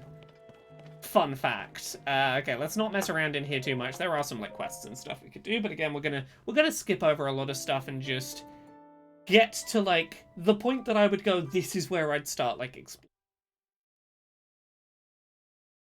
I go a little tiny bit more, and then, like, I'm probably going to stop for today. And go not be doing this stream, because I've been streaming, like, 4.5 hours. We've done a reasonable length stream today. Might do a little bit of, like, hey, if you don't want to know any further, head off now, but if you've got any, like, spoilery things you want to see, I can maybe point you at some... We could do a little bit at the end of the stream that's, like, if I've seen a thing and you have spoilery questions, I can go show you some of the other elements that, like, haven't been shown pre-release that might be of interest to you. It does seem like it's a war shelter. I think the canon for that shelter is that it's, it used to be like an emergency shelter for the royal family, so if there was an emergency, the royal family would have somewhere safe to hide, but now it's being used just, like, for the whole community, because there's a natural disaster happening and they don't know what to do, so they're like, everyone have access to the emergency shelter. Yeah, no worries. Did you do a bring Korok somewhere yet? Yes, we did one of those earlier. Okay, I gotta activate the tower with the Pura pad. Hey! Pull the switch. Hey! Come on, child laborer, activate the generator.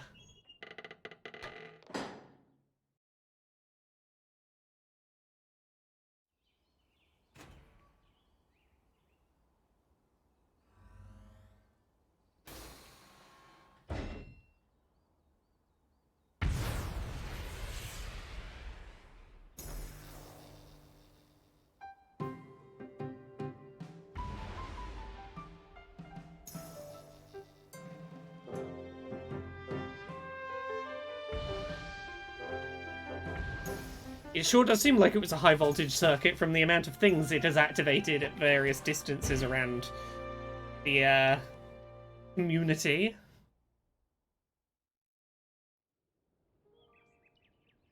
Oh. Yeah, the towers are all active.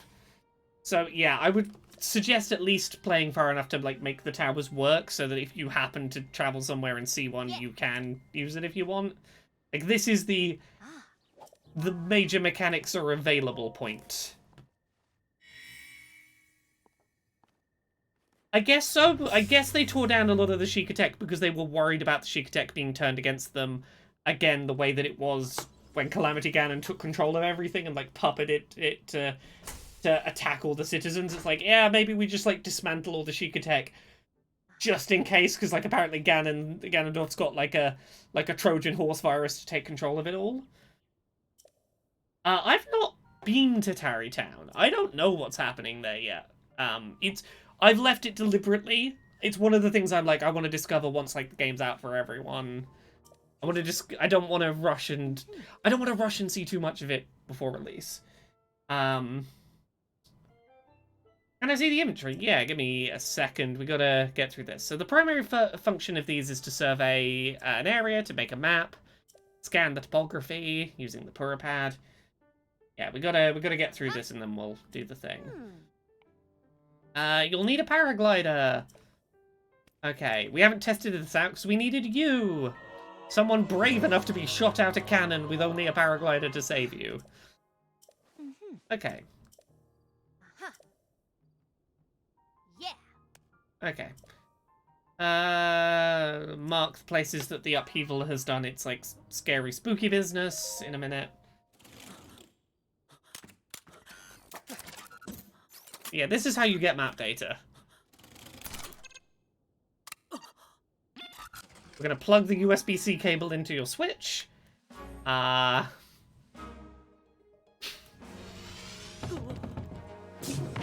She was an old lady and then she de-aged herself and then has re-aged herself.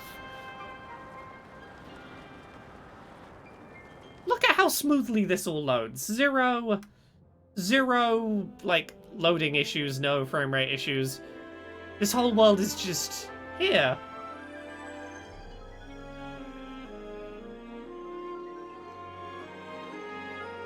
Yeah, so we've got to plug in the USB-C cable so that we can, like, upload the data back down to Pura for, like, all the map data, transfer it via Ethernet cable, because that's, you know, better signal than Wi-Fi up here. Yeah, so you get your map data, including sky map data. And then, down you come. Yeah, there you go. We can sort of glide around a bit.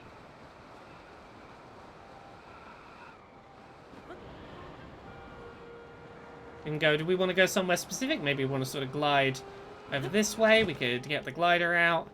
And I think, like, this is a good show of, like, how well the, this game loads in assets without having issues. Like, look at all of this stuff loading in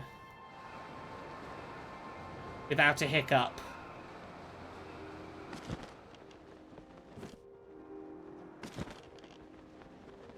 Like, this is impressive on the hardware, right?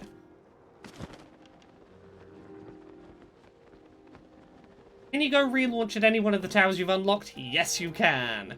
So yeah, if you want to, like, go somewhere specific, like, brief example, we'll, like, teleport back here in a second. Let's say I wanted to try and, like, head somewhere without going there on foot. I could do the launch, skip the animation, and go, I want to head over toward, that sort of big mountainy area over there. Particularly once you've got more stamina and can, like, glide more. I'm just going to head this way, and we'll, like, you know, maybe drift a bit. And, yeah, I've not got a huge amount of stamina right now, but we can, like, glide a little this way.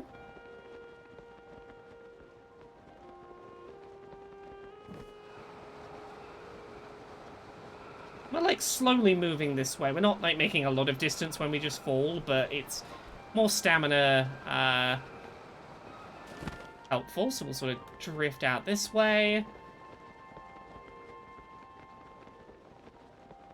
And we'll... Oh, yeah, there's a shrine over here, for example. We could sort of, like, aim for that. Hop down. And we'll look at the map and see how far we went in a second. yeah, you still do shrines and stuff to increase stamina. Like, hey, we'll sort of maybe head for here, and then as we get closer, get the paraglider back out, and use it to make the last little bit.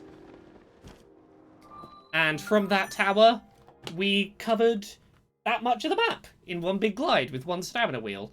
Like, you can use those towers as a real good, like, fire yourself around the map point.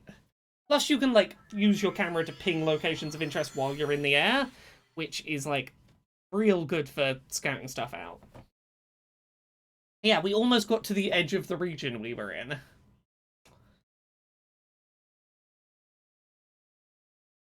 Yeah, you can definitely use this as, like, a way of covering some ground sometimes. Yeah. There's one more kind of area in this game that might be interesting for people to see. But, and I'll say this, it hasn't really been shown off pre-release very much. And if you don't want to know that before you play it, see it before you play it yourself, do I show that? I feel like it's worth talking about and knowing exists. But I know for some of you, you'll want to see it for yourself when you get there. Oh yeah, inventory, sorry. Yeah, so here's your inventory.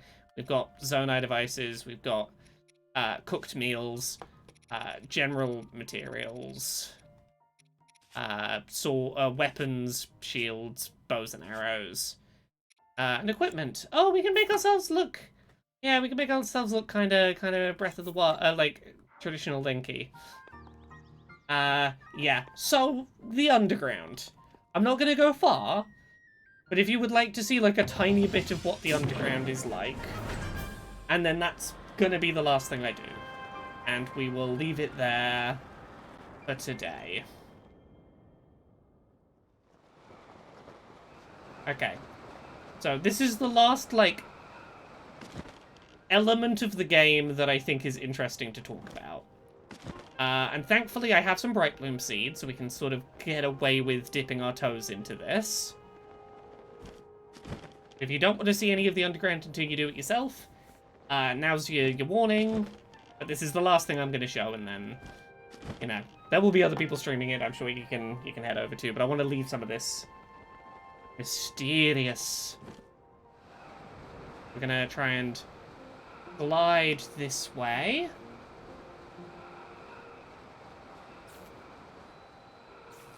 Oh, I have electrical stuff on me. Do I have any non-electrical shields? Oh, apparently the soldier shield's fine. Okay. Oh, Kira, I'm glad that this stream has gotten you interested in picking it up. That's nice to hear. Okay. So we're going to hop down into the Hyrule Field Chasm.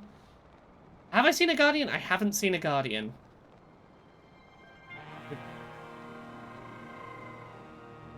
At some point, I'm going to need to pull my paraglider out. Do I have Bright Bloom seeds to see? Let's fire one down and see if we can see where the floor is. Okay. Okay, cool. We were really near the ground. So this is the depths. They're an entire additional map the size of the overworld. And you can light up bits of it with these roots to get a little bit of map visibility, but like most of it is going to be really fucking dark, and you are going to have to bring a bunch of Bright Bloom seeds to like yeah, it's the same size as Hyrule. It is the same size as Hyrule. Yeah. It's a big fucking area. We do have a cooking pot. We've got a cooking pot in our inventory.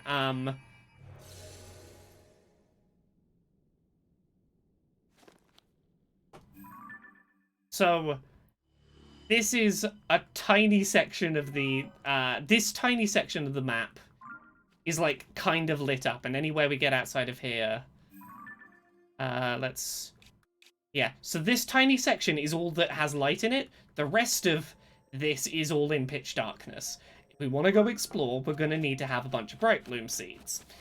And I'm going to show you one little mechanic that will give you a sense of why this place is terrifying. Enemies down here are covered in this stuff, which seems to be what Ganondorf sprayed us with at the start of the game. If you step in this stuff too long, or get hit by an enemy down here, your maximum number of hearts decreases. You lose max health. You lose max health if you get hit by enemies down here. Regular enemies, if you get hit by just like a regular ass enemy, you lose max health. And you can get it back by going to the surface or going back to the roots. But yeah, it's anti-food tech.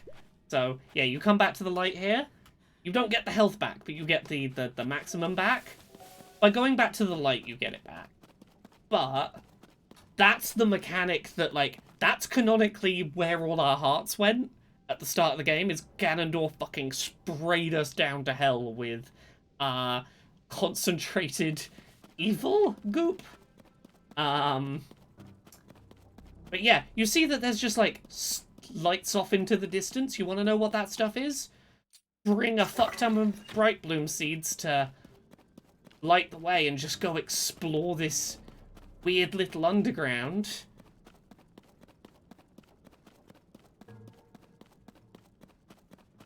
Yeah, these are enemies that are covered in the stuff. If you get hit by one of them, you're gonna lose max health. Like, I will demonstrate. An attack from one of them, you just lose a max health heart. You just lose max health by being hit by them. Party food doesn't help. Your max health just goes down. And that is all I will show you of that, but that is a whole ass map of the game that has, like, a whole bunch of stuff going on. That's where I'm gonna end this. How do you fight pebbles without bomb runes? Bomb arrows, makeshift sledgehammers, stuff like that. Yeah, they're not dealing damage, they're just breaking your heart containers. Yeah, being in the light fixes those containers, but, like, yeah, the underground, you've got to be prepared. You need to have a bunch of ways to light stuff up. And be prepared for the fights that are coming. Yeah, Axolotl Lily. That's Axolotl Lily. That's the thing. That's why I wanted to put this game down before too long. Is I started realizing, like, there is so much fucking stuff in this game that I haven't talked about. There's, like, whole huge mechanics that they're just, like, gonna no-sell the fact that they're there. So yeah. That's, what time is it? A little over 3.5 hours of Tears of the Kingdom to get us to, we've escaped the Great Plateau and got the paraglider and started the game. That's 3.5 hours, and that was like, there was an optional boss we didn't fight on the starting island. There was a bunch of Koroks I didn't go get. There's a bunch of shit we could have done. That was coming straight here for this. Yeah, I hope this has been interesting. I hope you've enjoyed. I'm gonna go enjoy the rest of my day. I don't know if Jane's still about. I'm assuming she probably left. But if she is, I don't know if she's gonna be streaming this tonight herself or not. But yeah, I'm gonna leave this here. Have a good rest of your day, and I hope you've enjoyed the stream. I hope this has given you a good little taste. Have a good day. And if you enjoyed this stream, hey, I stream Mondays, Wednesdays, and Fridays on Twitch at 10 PM UK, 5 PM Eastern, 2 PM Pacific. If you enjoyed this, come back in. I'm going to be playing a lot of this game on streams over the coming weeks. So, you know, hit that follow or whatnot. You know, I got to be a shill. This is how I do the job. Anyway, bye.